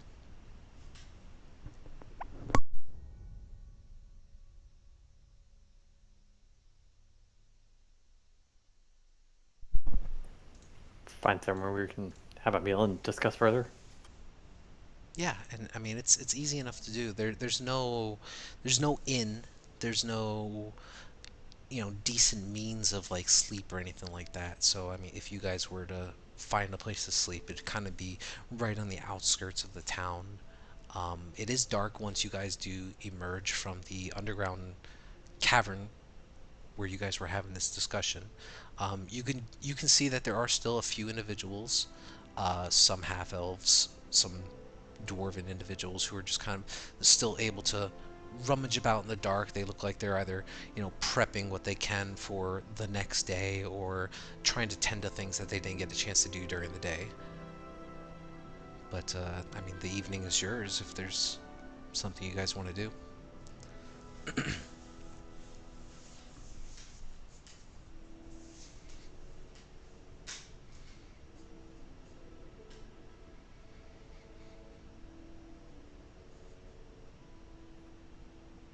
So what are you guys thinking? At least for the moment, should we help out? I'll do the quotes on the helping out part of it. I don't know. Yeah, Seems these. like we're walking a thin line. I agree, and to Ellis's point, these guys don't really seem to have a plan. Every time he asked them what was going to come next, they just started talking about how right they were and not what they're actually going to do. DM, is it Well, I too mean, late to? Sorry, go ahead, Ellis. in the same respect, I I'm trying my best to put myself in their shoes, no pun intended. Due to the fact that I don't even know if I was in their shoes, I don't know what I would do. You have a place, you have a monarch that kicks you out of your city, but no one else in the city seems to care that you left? Is it even worth fighting for to go back? Feels like they could go somewhere else. Right. And if they plan to go somewhere else, I personally have absolutely no issue with them walking away from the city and turning around and giving them big bird. You know what I mean? Like, hey, fuck you, we're gonna take some of the stuff with us because you abandon us. Kill your leader because he thinks like shit, but because none of you cared for us, we're just gonna leave anyway. However, I think it's completely different.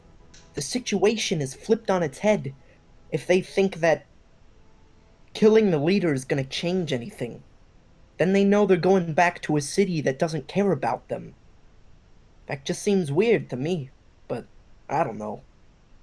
I think either way, helping kill this tyrant, not a huge problem to me, especially because I hate rich people. Um, but I think if their plan is to go back afterwards, I don't know. I just don't agree with it. And they're just replacing someone who makes the rules with just somebody else that's going to make rules just in their favor, correct? Or someone who could care less.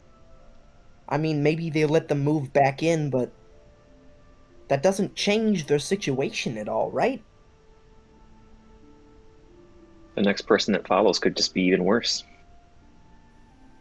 I assume the next person that follows will be among themselves. Yeah, true, but it's easy. It's how many politicians are in water deep that may say something, and then when they rise to power or something, those promises aren't kept. Yeah, they do seem sure enough of themselves to blow something up, which doesn't bode well for enlightened government. I'm not against revolution, but the point of a revolution is to change the people's minds about who should be in charge. Otherwise, it's just, and I hate to say this, otherwise it's just murder. So if they're not planning on changing the people's minds, they're just blowing someone up. I don't think they're aiming to blow someone up right now, since we gave them the poison. Oh, well, you know what I mean. Yes, I understand. And then what happens if we fail at that? If we were to take it, what happens if we fail?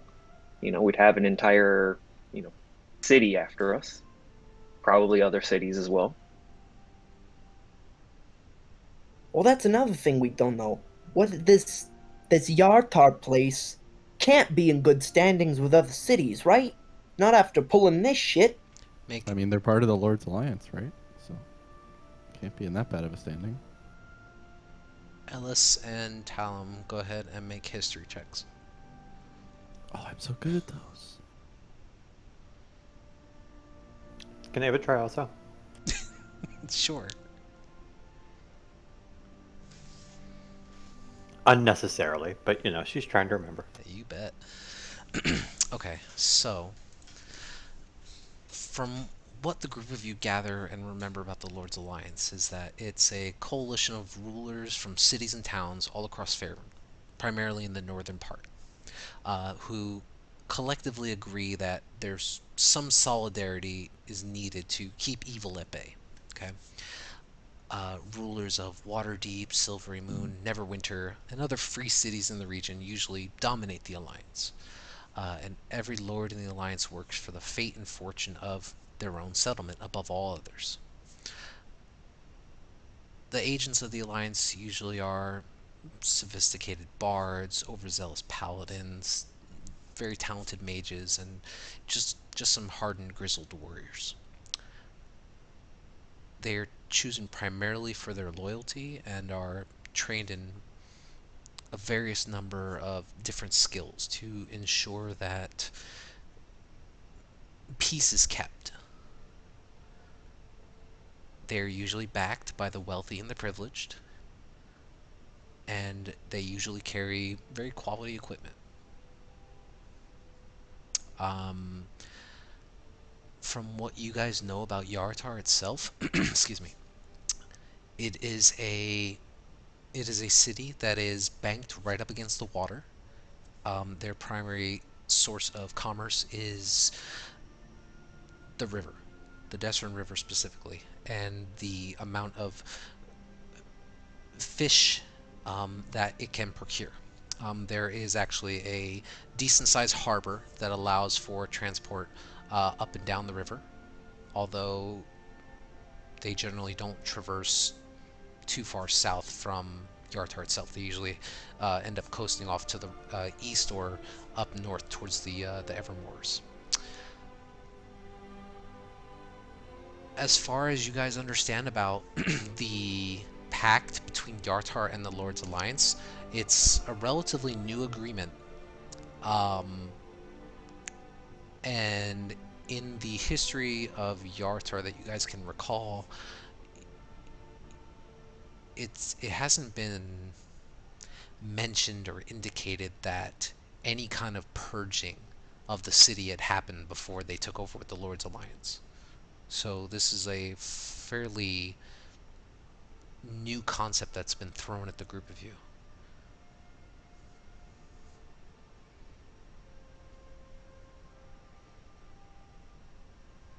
Well, the way I see it, there's a tyrant in place, and I think it would be best if we disposed of him without revealing ourselves. Obviously, we don't want to make enemies of the alliance. That would be bad. However, if you're in a household and the parents kick you out and your siblings do nothing about it, do you talk to the siblings anymore? I don't know. But as far as allying up with the Leviathans, I'm down for it. Well, Ellis, if I had a friend who was kicked out of their house by their parents and heard their side of the story, and they had siblings who weren't doing anything about it, I might talk to the siblings. I totally agree. I think that is a wonderful course of action. I want to find out what the hell those people are doing up there doing nothing. Eva, you specifically find some similarity in this situation, especially with what had happened back home, where when the laws were changed and reenacted, um, individuals were not welcome anymore within the city, and it was almost as if there was a stigma on those individuals, and the civilians who just kind of lived on the day to day for fear of retribution from leadership just kind of turned a blind eye to the issue, as if as long as it's not happening to me, it's not happening at all.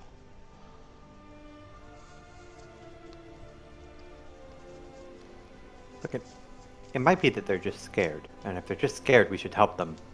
Ellis, to your point, but I also feel like we probably should hear someone else, since these guys seem awful sure of themselves, and it's not like we've even been there yet. Are we really comfortable just taking on an entire city government or city's government? I don't think we're taking out a city government. We're slipping some poison. I'll turn a piece of paper around and said, "It's on my checklist now, so I think we have to do it. Bring down a tyrant. Number 5.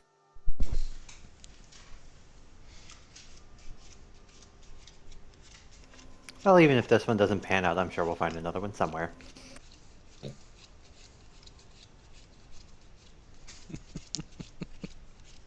Sorry, I'm trying not to laugh.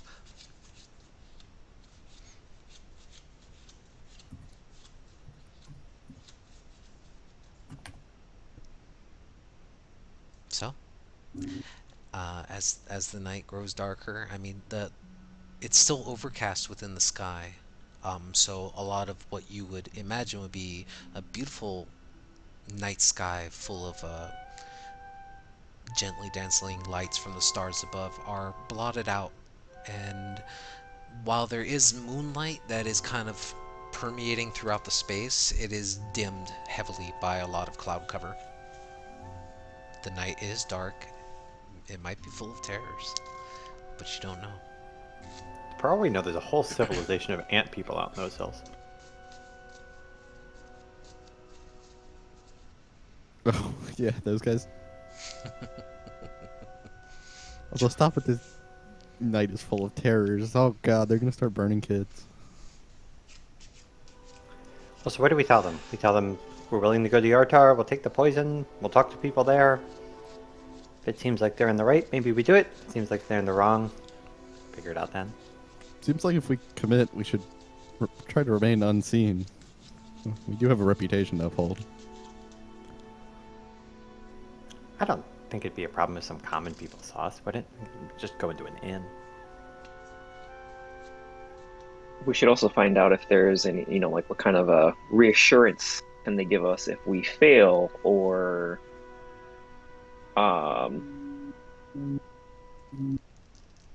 like, or if we succeed, they don't try using that against us in a certain way. Like, this is the group that killed your leader.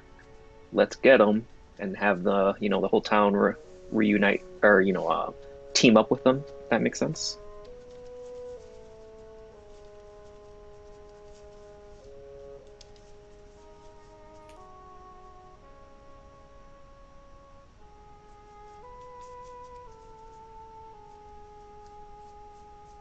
I mean, I'm sure by doing this we'll have at least earned their trust, right? Never hurts to have friends. I wouldn't imagine they'd backstab us like that. They're fighting for justice, and I feel like if we help them with that, at least to some degree, they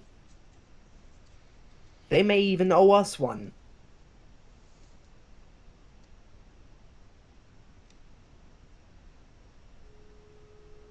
Exactly.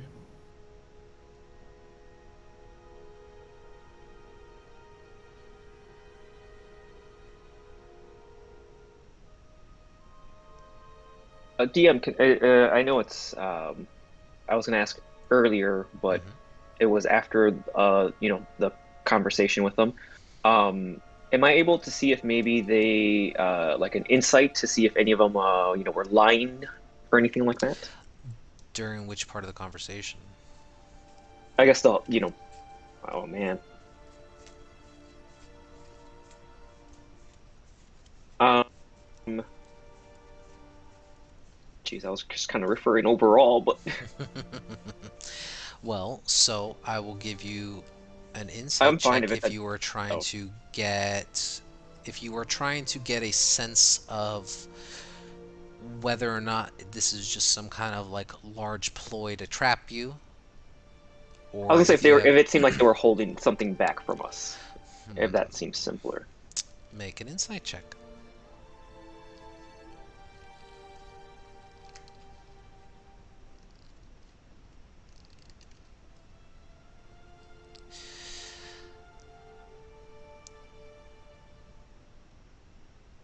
It's a tense conversation that you guys were having. Um, the whole situation itself seems to kind of be extremely odd and out of place, especially now that you guys are talking amongst yourselves and just trying to get a better understanding of like who in their right mind would kick out a large populace of its people just for the whole sense of it all, just to quote unquote better their own city. But at the same time, as you're talking to the Crimson Five. Of course, they seem a little guarded, um, but you gather that that's maybe because they had just literally had a big confrontation with a group of you just the day before, and maybe they're a little on edge themselves because they're not entirely sure if they can trust you.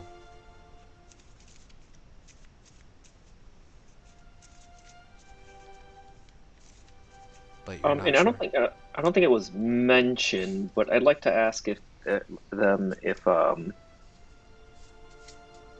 they know what happened over by the crater. You want to ask Levi and the group of them? Yeah, like it wasn't mentioned, correct? Nope, it was not. Well, I guess I can wait on that once we give them a decision, I guess. But what are you guys thinking? I'm assuming take the job. Well, I'm down to help, especially because it means we'll get paid for the other ancillary job. I don't think it's a good idea. What? Let's do it anyways. I think we say yes, but I think we talk to someone first. Nope, no one is going to remember us. We don't have to do the whole song and dance. I could even just do a disguise and go into a tavern somewhere. But I'd like to hear from someone that this is a problem to them too, or that it's real, other than the people trying to sell us on it. I'm on the same page as you.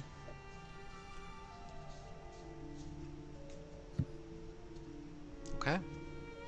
So, is there anything else you guys wanted to do before the night was over? Obviously, like make the bubble and stuff. Absolutely, of course. Yeah, so you guys kind of find you have to travel a little bit outside of the outskirts of this community area, and just at an overall glance or so, now that you've kind of went from the bottom half of this town up to the top end, there could be anywhere from 2 to 300 people living in this area, and they all seem extremely destitute in everything, in every aspect. They all seem not like slightly malnourished, definitely not wearing the greatest of clothing. Um, you don't see very many highly capable bodies. A lot of the people that you were watching as you guys kind of traverse the city that were like actually doing labor tasks and stuff were probably late middle age, getting closer to their 50s, who are still trying to, support others in the best that they can. So it's definitely, you don't see any, I should say, like, 20s, 30-year-olds who are in the process of like doing work and just living out here destitute. But you guys managed to just kind of set yourselves up and have this conversation for the night. I know what I'll do.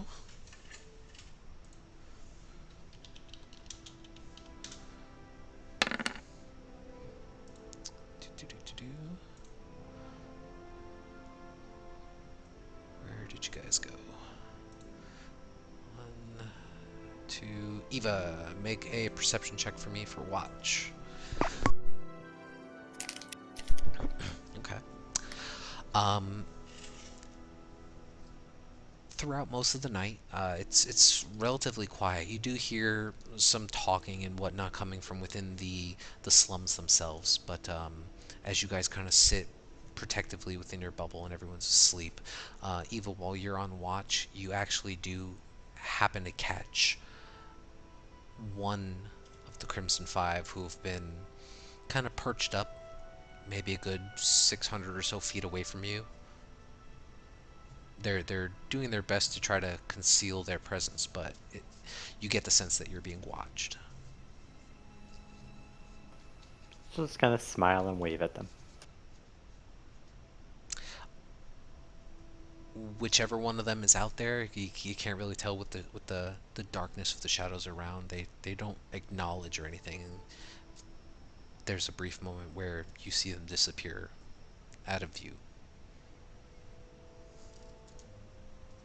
Actually, no, they wouldn't even see you doing that because you're in the bubble. So no, Yeah, she wouldn't have. they. She wouldn't have thought of that. She would have waved anyway. Yeah. Well, they don't see it, so they don't know you saw them. So they just continue to sit and watch. But the night presses on without issue, thankfully, and you all rise the next morning to a less cloudy sky, as there has been now a break in the storm that has been traveling overhead. A clear sky blue is now just kind of surrounding the open rocky hillside around the group of you. The sound of the river still gently flowing. You can now hear in this early hour, as you guys begin to stir, the sounds of commotion and conversation within a small community that is coming to life.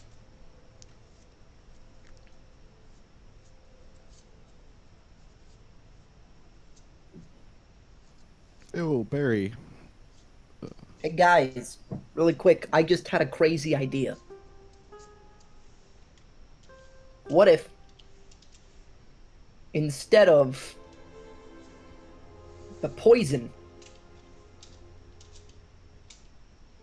they use this? And I'll pull out a bottle in the shape of a heart.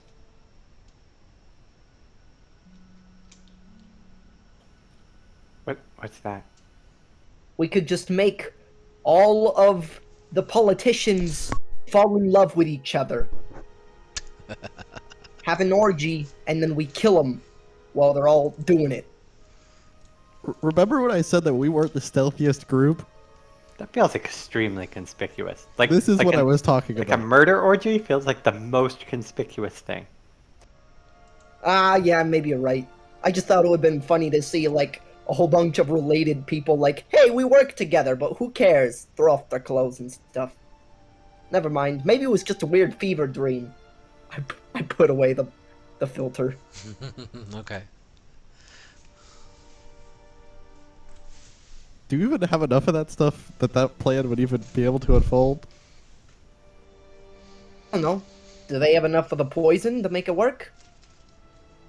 I think they only aim to kill one person, so I think so. Oh, fair enough. What does the that potion do, Ellis? Well, the person who sold it to me told me it makes people fall in love with each other. So, Like, forever or for a short amount of time? well, it is a potion, so I'm assuming it's for a limited time. But I don't know. I thought a Probably shouldn't murder let- orgy would have been kind of cool. Probably shouldn't let Tizio get all of that.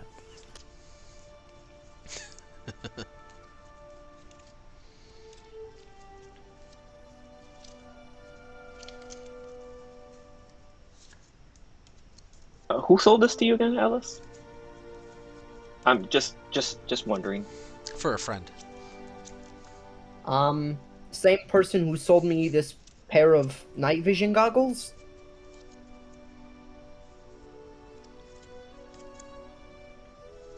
That narrowed it down from, like 50 to about 50 others. I don't know. It was some dude in Waterdeep who sells magic items. Interesting. Sorry, I don't know if that narrows it down. I don't keep track of shopkeep's names.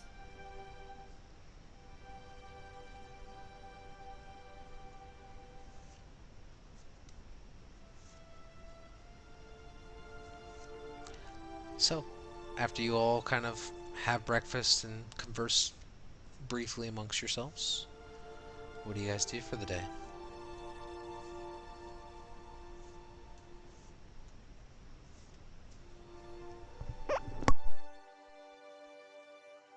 Well, we should probably go talk to the Crimson Five or whatever. Do we have to? Yeah, let's just go tell him that we'll. I mean, we could Look just into walk it. away. We already did enough for them. Poison, right?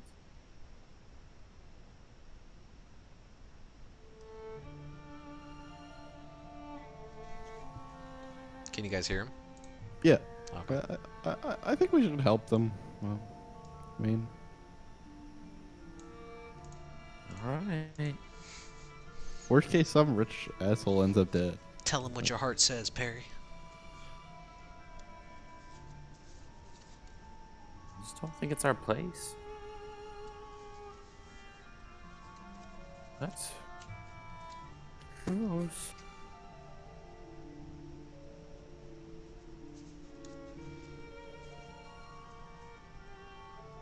Okay. Well, um, you eventually wander back within the slums. A few passerby just kind of give you a quizzical look on their faces as gossip seems to have now spread throughout the town overnight as to who the group of you are. But you find your way back towards the center.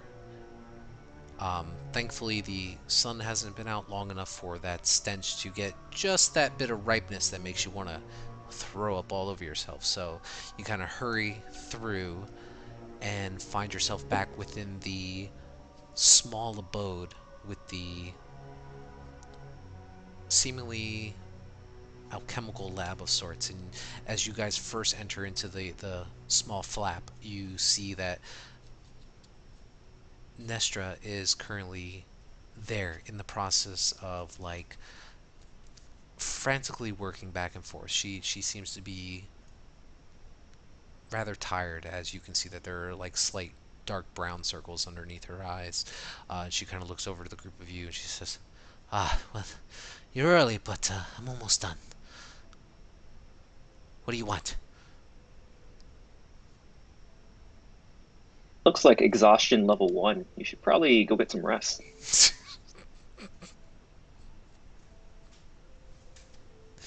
Tizio takes 3d6 psychic damage. She kind of gives you the finger as she's in the process of like carefully measuring out one of the beakers that she has been patiently waiting for to bubble to what I guess she assumes is the right temperature, desired temperature that she wants. And you can see now that there is what appear to be one currently like full vial of this. It's like a violet colored liquid that is in a very small vial, like maybe not even 2 inches big. Um, and it's just kind of carefully seated on some kind of like a stand. And she's in the process of like currently like carefully now filling up another one. And she kind of looks over to the group of you and she says, "Well, if you're looking for Leviathan, he's downstairs. Now be on with you."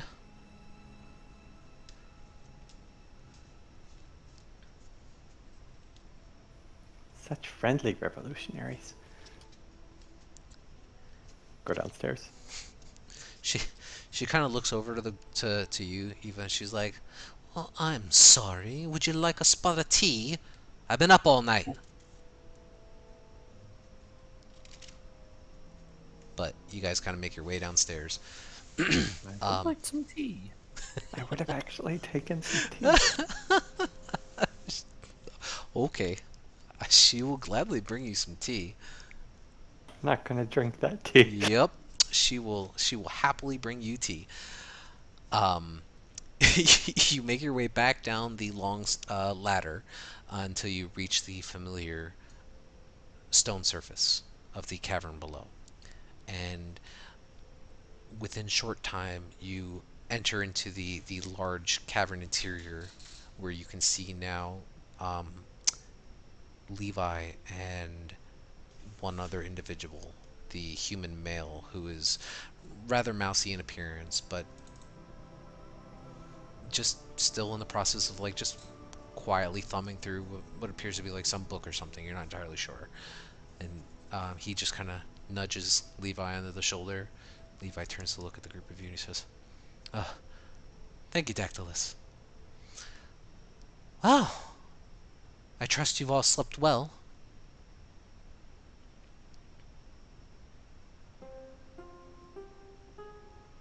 Yeah, it was all right. Yeah, well enough. I'm sure that Nestor greeted you with her finest pleasantries, as she's kind of been up all night, so apologize for her sharp tongue. Well, come, have a seat. Have you guys made a decision?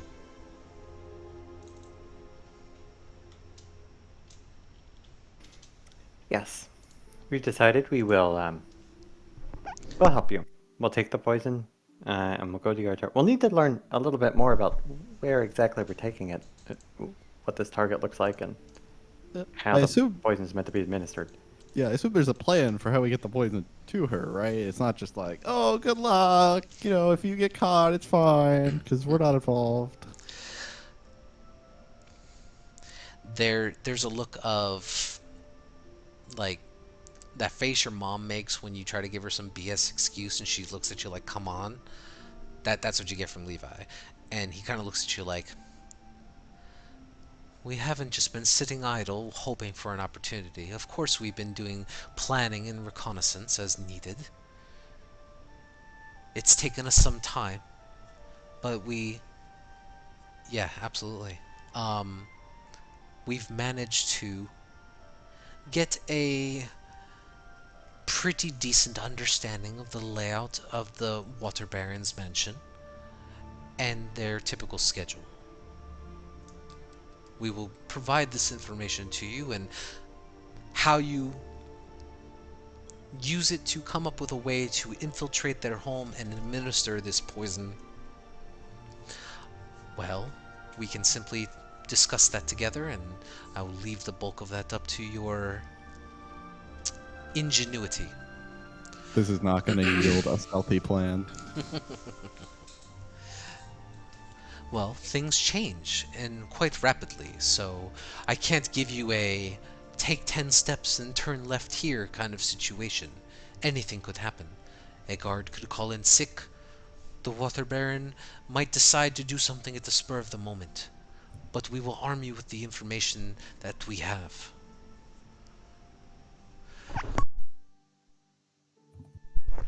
Excuse me. Um, you can see now that the human male that Levi referred to as Dactylus kind of waves his hand and mutters a few words, and the wooden crate that was being propped up as a table, um, the large white tapestry that was laid across the table actually starts to reveal what appears to be a small map. And as you kind of peer down onto it, Levi kind of looks and says, come closer. Um, this is the Water Baron's mansion. It's heavily guarded, and there are a number of fail-safes, one could say, to ensure that any intruders are captured on the spot and held for questioning. It has taken us some painstaking trouble to gather all of this intel, and quite a bit of ingenuity on our own part. Now, what do you guys know about the shields of Yartar?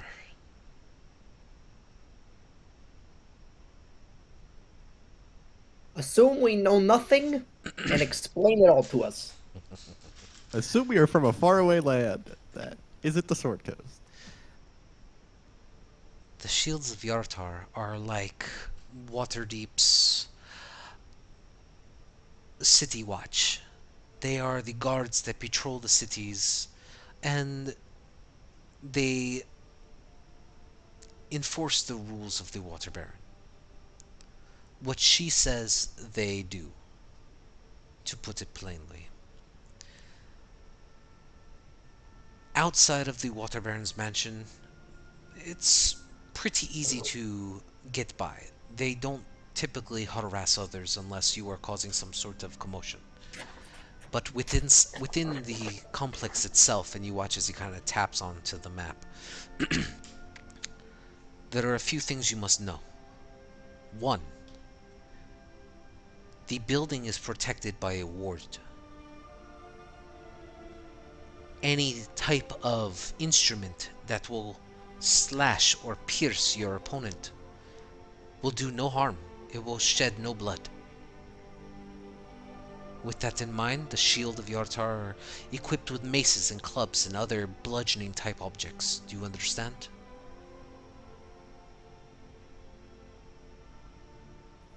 Yeah, we can't stab people. We can only bonk them. Got it. This ward was put in place after the previous water baron was killed.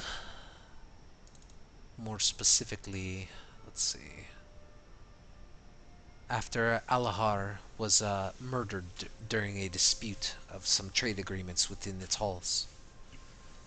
But anyway, and you watch as Levi kind of shifts the map a little bit, and you can see that there's another smaller section of what appear to be some just a rough sketch of various little um, what look like tents or just like boxes. It's almost like kind of looks like graph paper essentially, where they just kind of box things out. It's not highly detailed, but he kind of moves the parchment or the tapestry up a little bit, and you can see that as he points out, he says, just south of the Water Baron's mansion is what's known as the fish yard. It is the central market of Yartar. There are a number of various vendors and things selling their wares, and a lot of commerce that travels through that area. Many merchants from all over the north of the Sword Coast usually come here to set up shop and trade. But here, as he kind of taps his finger on one particular business, this this is Beldabar's Rest. It is a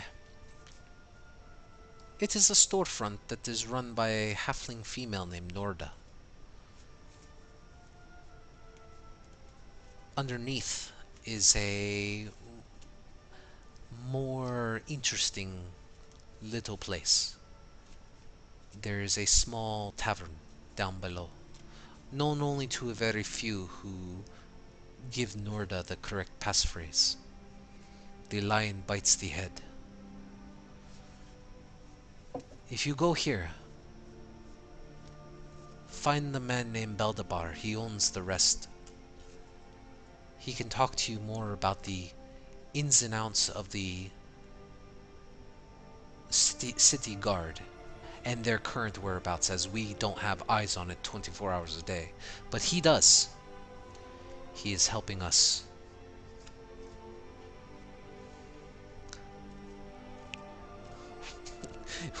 When did I say Vermont?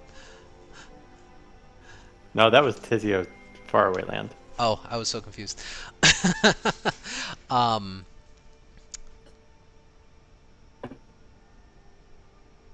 well, anyway, there are a number of various other places and things that you can do within the city, but those are irrelevant for our purposes here, as we cannot keep a lot of our information from exiting the city. The Shield of Yartar are very strict about searching those who enter and leave. Something that you may want to think about as you transport this delicious treat for the Water Baron. Now, once you get inside, and let me backtrack a sec. Once you get inside the city and you speak to Beldabar, ask him if he can suggest to you the best way of entering into the mansion and what the current staffing the Water Baron has in place. It'll be up to you at that point on how you infiltrate the mansion. But be wary. As I had said, there are a number of guards that patrol these halls, so stealth would be something that I'm sure you can be capable of. Is there any way you guys might have something that could help with our endeavor?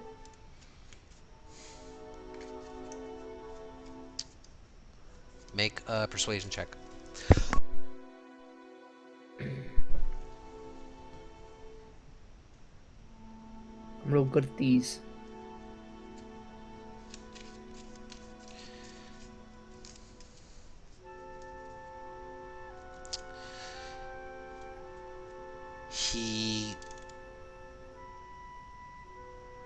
He kind of Levi looks at you for a moment and he thinks about it and he says, right now is not the best time for us to enter into the city ourselves, where we could possibly aid you in some of our talents, but I guess as far as entry into the city itself, if some of you wish to go in unseen, Dactylus can aid you in that.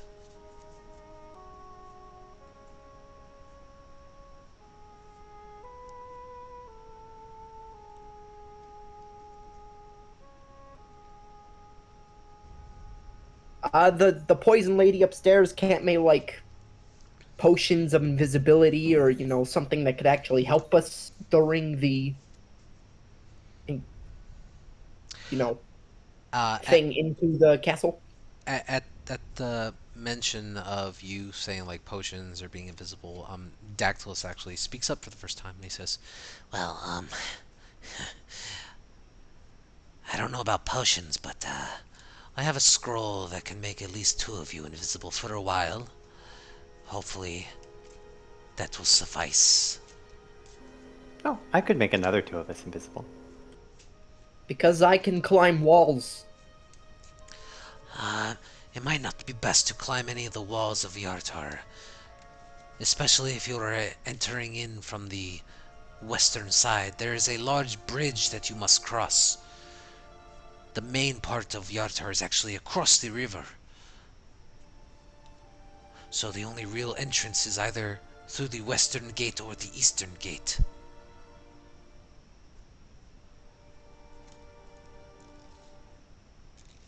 So unless you want to go for a swim first, you can try to climb the walls after, but they are watched.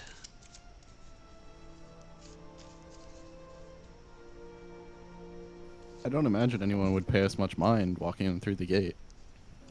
Yeah, I think he was talking about climbing the walls of the mansion. Oh, I apologize. Was that what you were meaning? I mean, I just mean in general. So yeah, if that's gonna help us get in, I can climb lots of walls. I'm pretty good at it.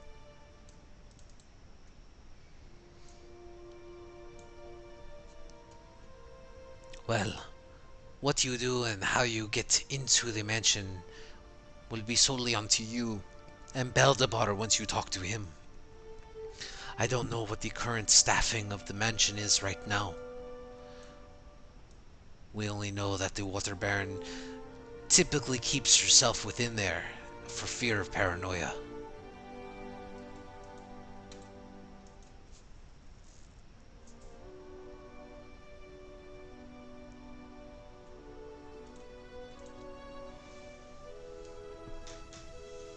Levi kind of leans back and looks at the group of you.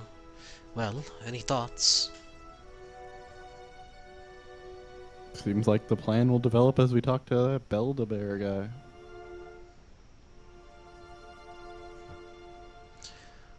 Alright. Now, you understand that you cannot be seen.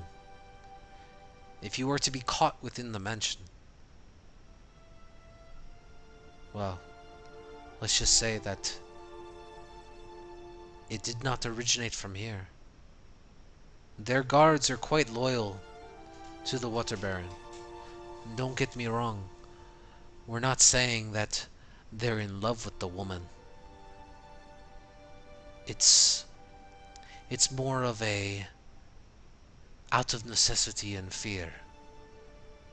For they do their job just to maintain their own social status.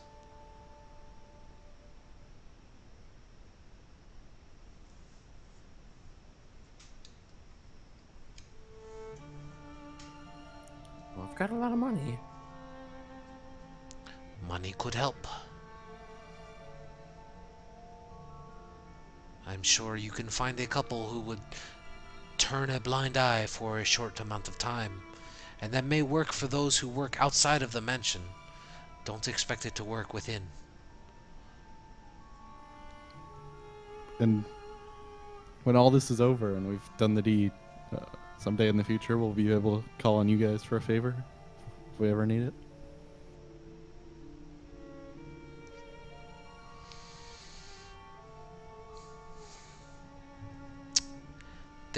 There's a thoughtful pause, and Levi looks to you, Talon, and he nods, and he says,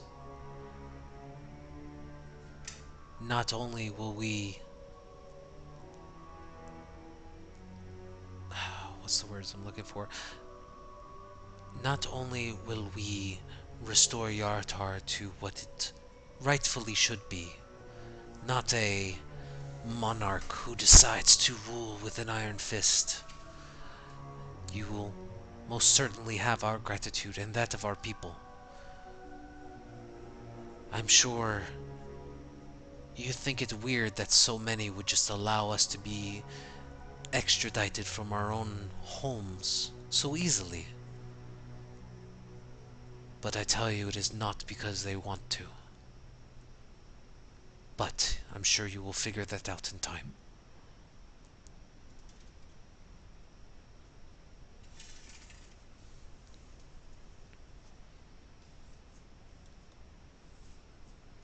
And at this point, Nestra actually comes back down the stairs, and as you guys are kind of like conversing amongst yourselves, you watch as she kind of strolls up, uh,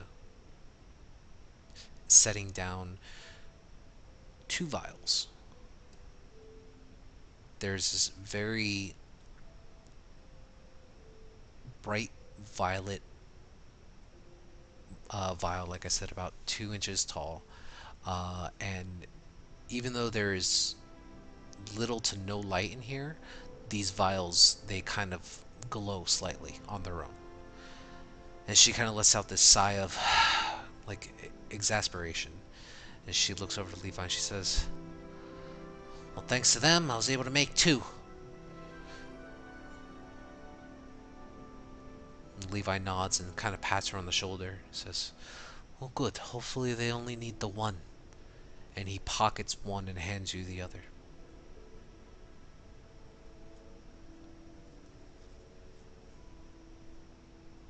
So whoever wants to take that, go ahead and mark off a vial of the sleepless death. What are you gonna do with the other? Well, should you fail, and hopefully you do not wail out where you came from or what your intentions were, you will smash this vial before you are caught, and maybe we will have one more chance before we have to resort to other measures.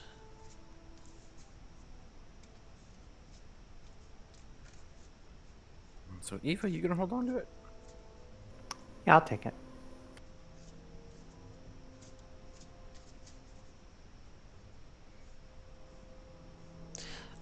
Nestor kind of looks over to you, Eva, and she says,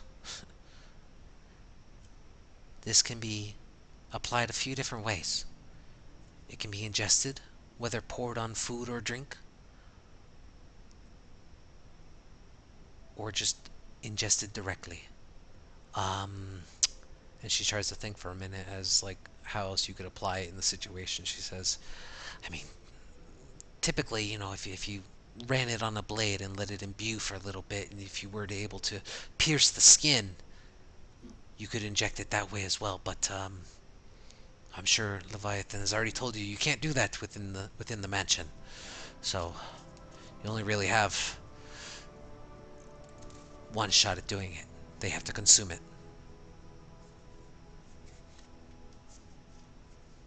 What does it do? So essentially, like, if you were to like, what she'll explain to you is, when they consume it, they have to make a Constitution saving throw. The DC is 25. If they fail, they are immediately paralyzed, fall unconscious, and if they are not resuscitated within 1 minute, they will die.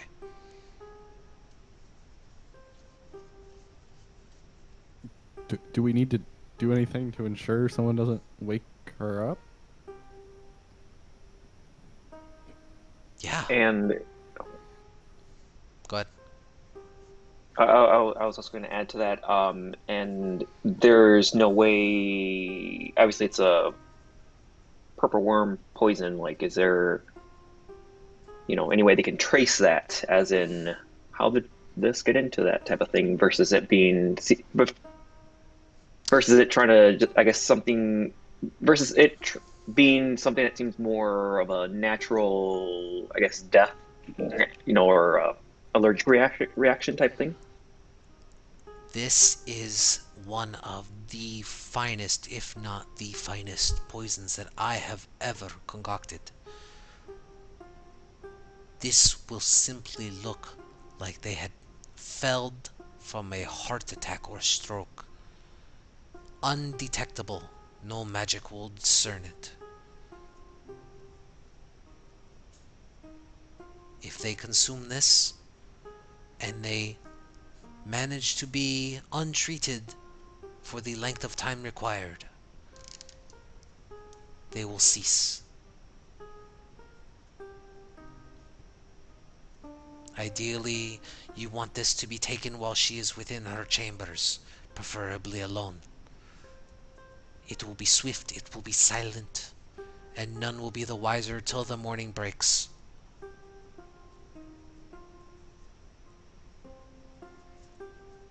So not like a poison at dinner kind of poison, more like a sneak into a room and force feed kind of poison. I would not recommend trying to feed it to her at a dinner where there are other eyes upon it.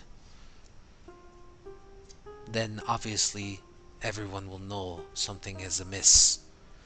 The object of this is to have her pass away unnoticed, so that our connections can instill the seeds of new leadership within the town. And then we will step in and we will bring the peace and change that is much needed to Yartar. Yeah, and when things go poorly, what's like the backup plan? Well, that is up for you to decide. And she kind of walks off. Okay.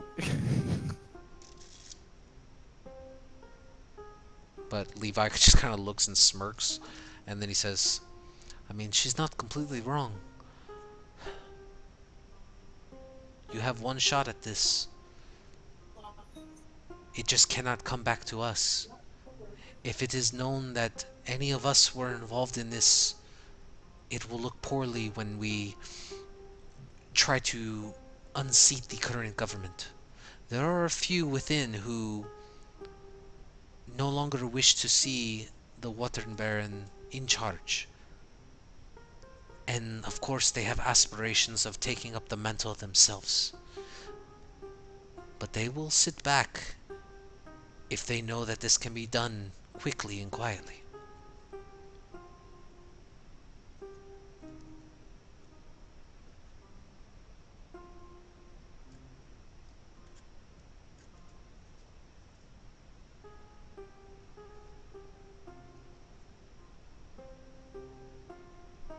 Is there anything else you guys need from us?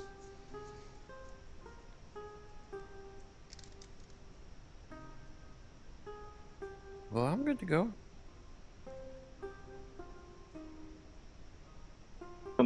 Levi's still in the room, correct? Yeah, he's the one talking to you. Oh, I apologize. I thought that was Nestra. Um, how sh how sealed is this plan of yours? How what? How sealed is this plan of yours? Does anybody else outside of this room know what you're trying to, I guess, accomplish here? You know, this plan per se. This plan only came into fruition last night when you procured that venom for us. Our only other options were a little more loud. I'm sure you've seen the crater that was left south of here. Yeah, I was going to ask you about that too. Yes, well, let's say that it is an experiment gone successful. Okay. Hey, Tizio. One moment, Alice. Sorry. That plan then, is it? Does anybody else know? You know, the outside of the Venom thing. Did anybody else know about it? No. The only individuals who know how to create such a device are the five of us. So if something backfires on us, it was essentially someone in this room. If something backfires on you and you are unable to kill the Water Baron, we never saw you.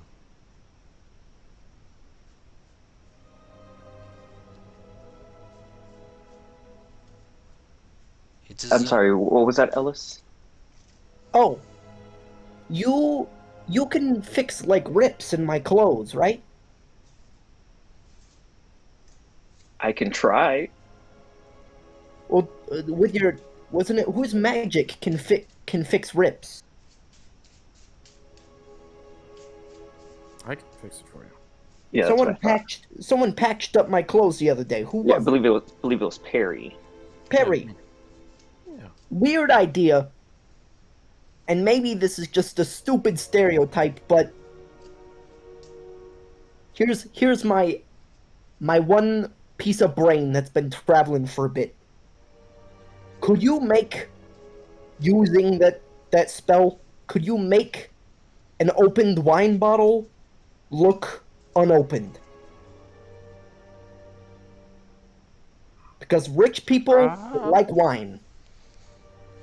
I guess which part am I? Because it's which part am I fixing? Well, the whole thing. You know, like if it's like wrapped on the top, like you know how wine The comes. seal. The seal. Could you make the seal basically as if it was never opened? Possibly yes. That's all I want to say. That's my input.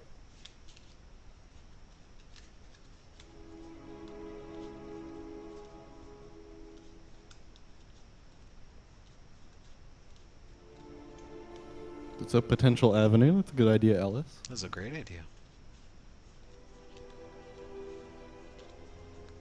Better than mine. Just sneaking in and pouring it down her throat as she's snoring. I love that better. Oh God. That's what I thought was going to happen. To be fair. I mean, we could take a bunch of barrels of their gunpowder and kind of just like fireball the place to death. Well, see, the thing that I was worried about trying to force feed her is if she makes enough noise, that could be a problem. Ava can do something about that, can't she? We could. We could poison her soup. Well, it has to be in her room. I don't know how many people take their soup in their room. Oh, that is true. Ava, you can make shit quiet. I could pin her down. Ava could make it silent, like a mouse.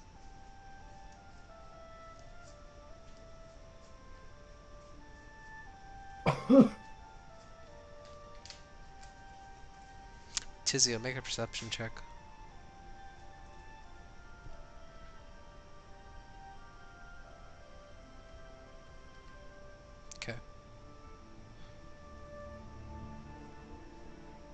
Well, I guess we got some options, but we should definitely figure out what the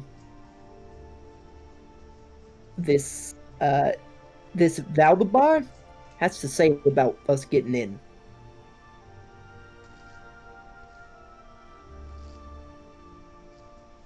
Beldabar, I think. Bellabar. I don't know. I think he's the first stop. He might have an idea. Maybe Did- if we like get any idea on this tyrant's routine, that might develop our strategy. Talum, you see in front of you floating what appears to be a mage hand. Empty? No, when you look at it, there is a rolled up scroll of parchment. I assume this is the invisibility scroll? This is a invisibility scroll, yes. It is one use of greater invisibility. For one person? I believe it encompasses two. So a 5th level scroll of greater invisibility. Cool. It's a 4th level. You Yeah, so were it's only creature one touch. person. Unless it's a special scroll. Yep, nope. Let's see here. I'm Nope. assuming it's a special scroll it- since he told us it would do 2, if anything. Yeah, you're not sure. But he tells you that it is a scroll of greater invisibility. It's a spell scroll of greater invisibility twinned. It's a sorcerer's scroll. Sure. You're not sure. He did say that it could encompass two people. Well, let's use it and find out. No. Test it, absolutely. That's how scrolls work. Hmm. I'll have to roll to cast this. You Okay. sure will. Luckily, intelligence rolls are kind of... This would be an Arcana check. yeah, so +8. Can't go that badly. You heard it here first. Okay, so, I mean, at this point, Leviathan, Dactylus, you do see now, Karis does eventually pop up and just kind of listen into the trail bit of your guys' discussion. And Levi will kind of look at the group of you and say, I mean, you're welcome here to sit and discuss and point out whatever facets you need to, but, the choice is yours. But don't dawdle. Don't run. We made an agreement. And you watch as he kind of just like, he walks off down, not towards the central hallway that you guys have traversed, but actually off to one of the smaller pockets or catacombs that are within this chasm. And you can hear some, I would think Eva has a higher passage. You can hear some light conversation.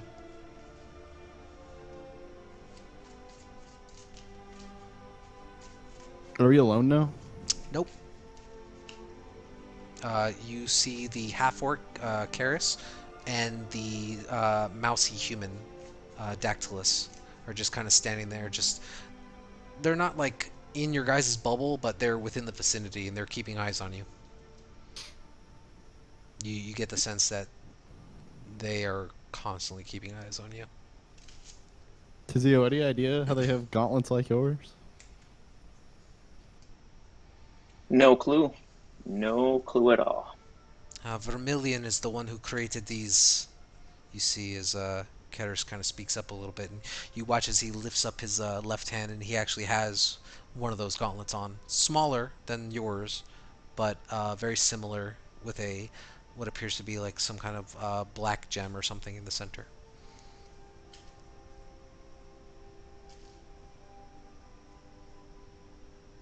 I see yours is a little bigger, a little more confusing. I imagine it does a little more. It almost looks like Vermilion's. Yeah, it seems like it's more of a starter set that he may have there.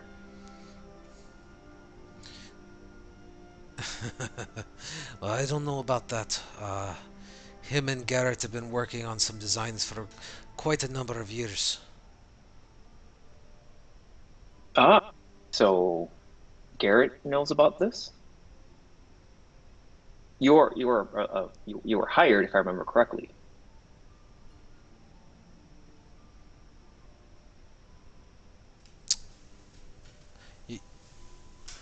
He, he looks at you a little confused. He's like, no, none of us have been hired for anything. It is.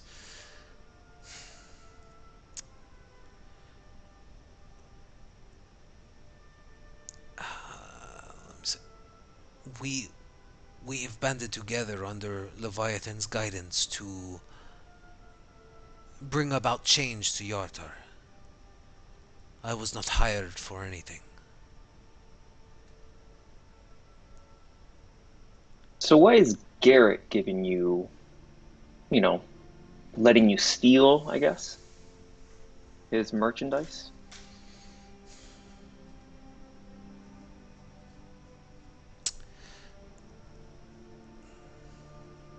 Make a persuasion check. Can I take a breath mint, aka guidance? I don't think that's how casting spells works. You're not close enough for him to smell your breath mint, so make a straight roll. You said a persuasion? Yeah. Okay. He kind of gives us a bit of a side eye to Dactylus, and there's a bit of hesitation, but he answers you nonetheless, and he says,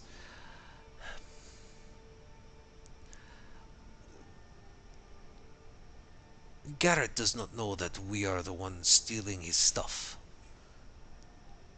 He understands what our plight is within our city, and we have spoken before.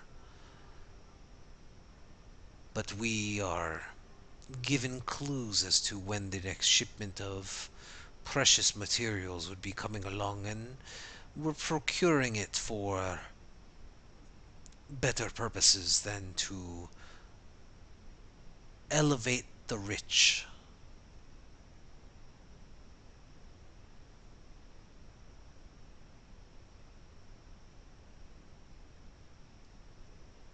I'm sorry, DM. Can you repeat that one more time? Uh, Karis, the half orc, he says that Garrett doesn't know that they're the ones stealing the shipments.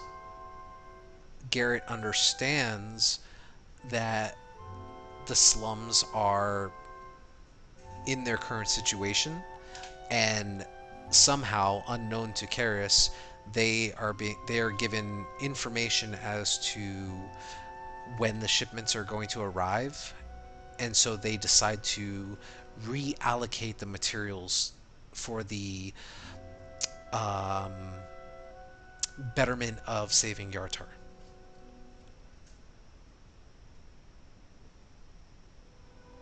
So what's Garrett have to win over this? Like what does he have to gain? He's already, filthy rich. Maybe that is something that you need to talk to Vermilion about. That is, after all, his son. Do you know this familiar guy, Tizio? No, not that I can recall. Is Tizio lying to me? Um, Make an insight check, Talum. Tizio, make a hidden Uh, roll, either to GM. persuasion or deception, your choice, and then tell me if you whisper me.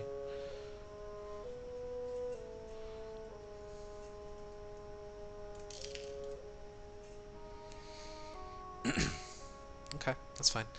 Um, Talum, you don't get the sense that Tizio is lying. He seems rather confused by the situation, but he seems highly interested in in the conversation. Could ask him, but what? But I'm asking you. It is not my place to discuss such things. Vermilion!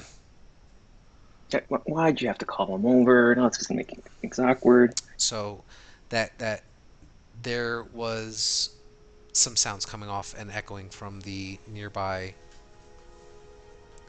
uh what's the word I'm looking for? I can't think. The nearby offshoot of the cavern. And you watch as Vermilion, this tall humanoid looking, for lack of a better word, like goblin with long pointed ears that are kind of drooping towards the back, and you see that he's wearing a very similar full suit of armor, very much like Tizio's, and he does have on his right hand what appears to be a like this brass and silver gauntlet with a very polished black gem in the center. And he kind of looks over, he makes eye contact with you, Tizio, and there's for lack of a better word, there is just disgust in his face when he sees you. But he's like, he kind of looks over and he goes, "What, Karis?" Karis just kind of like steps back sheepishly, just kind of points over in your direction. He has some questions for you. He's no. Nice Lego set. Where'd you make it? What is a Lego? Well, it's this thing where like you put pieces together, and I guess that's too advanced for you. Tizio, you talk to this man like you know him.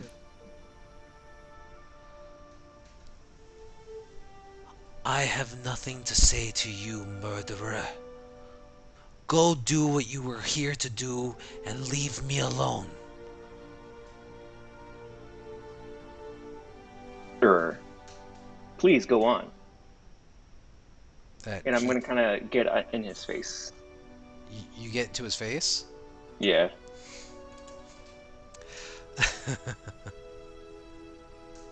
Hold on.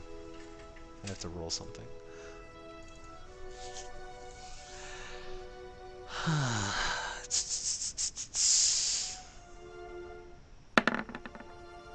Okay. He resists the urge to punch you.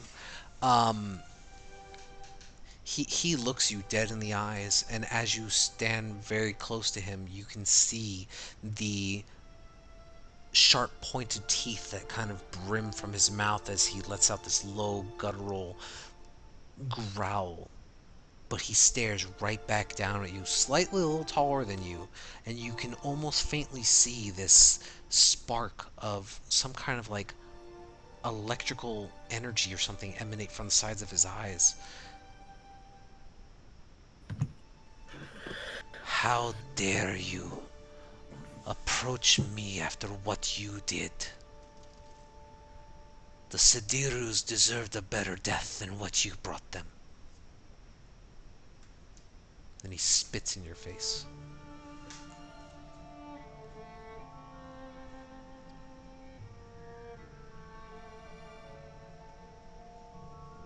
We'll take a swing.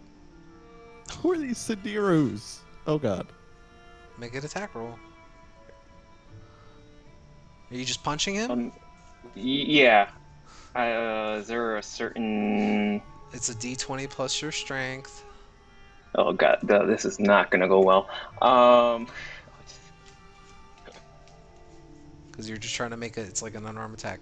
That does not hit. He sees it coming, as he was almost kind of anticipating it. And he steps to the side, and then he takes a step back, and he goes, "What's the matter? Afraid of facing the truth? Go on. Tell them how you murdered your own parents."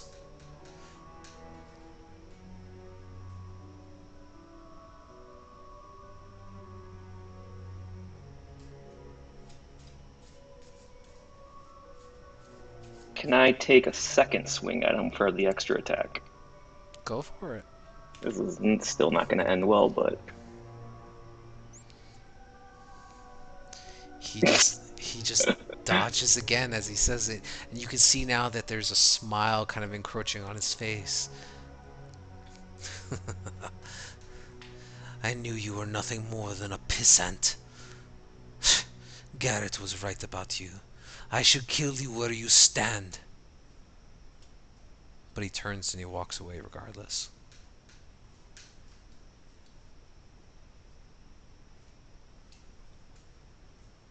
Do you do anything? I'll just walk out. Okay. You all watch as Tizio storms out of the chamber alone. Is What's up? Eli in the way? I'm sorry, Levi. Levi was kind of leaned up against the wall, arms crossed, just watching this exchange. So nowhere in my path. Out. Not necessarily, no. Okay. But he sees you as you storm past him. I mean, if there's something you're trying to say to him. I actually. No, it's too late. Never mind. Go on. Oh, what's up? No, I was gonna try and see if I can. No, it's fine. Go on. I had an idea, but it doesn't really quite work, so it's fine. Okay. So, Levi just kind of watches as you storm off, and Vermilion storms off in the opposite direction, and almost like two kids having a little spat. And he just kind of looks at the rest of you, and he just says, "Well, that was a nasty package I would rather like to avoid. We've got more Yeah, my pressing bad on things." bringing up that one. Yeah, you're telling me, but, well, I guess I should have put all the cards on the table. Vermilion has a bit of a history with that one. Keep your eyes on him. Can't be trusted. After all, the only reason why Sudir Enterprises has a new owner is because of him.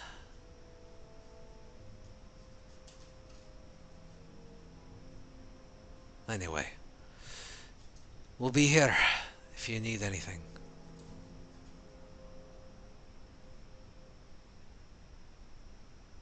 And that's where we'll end the session.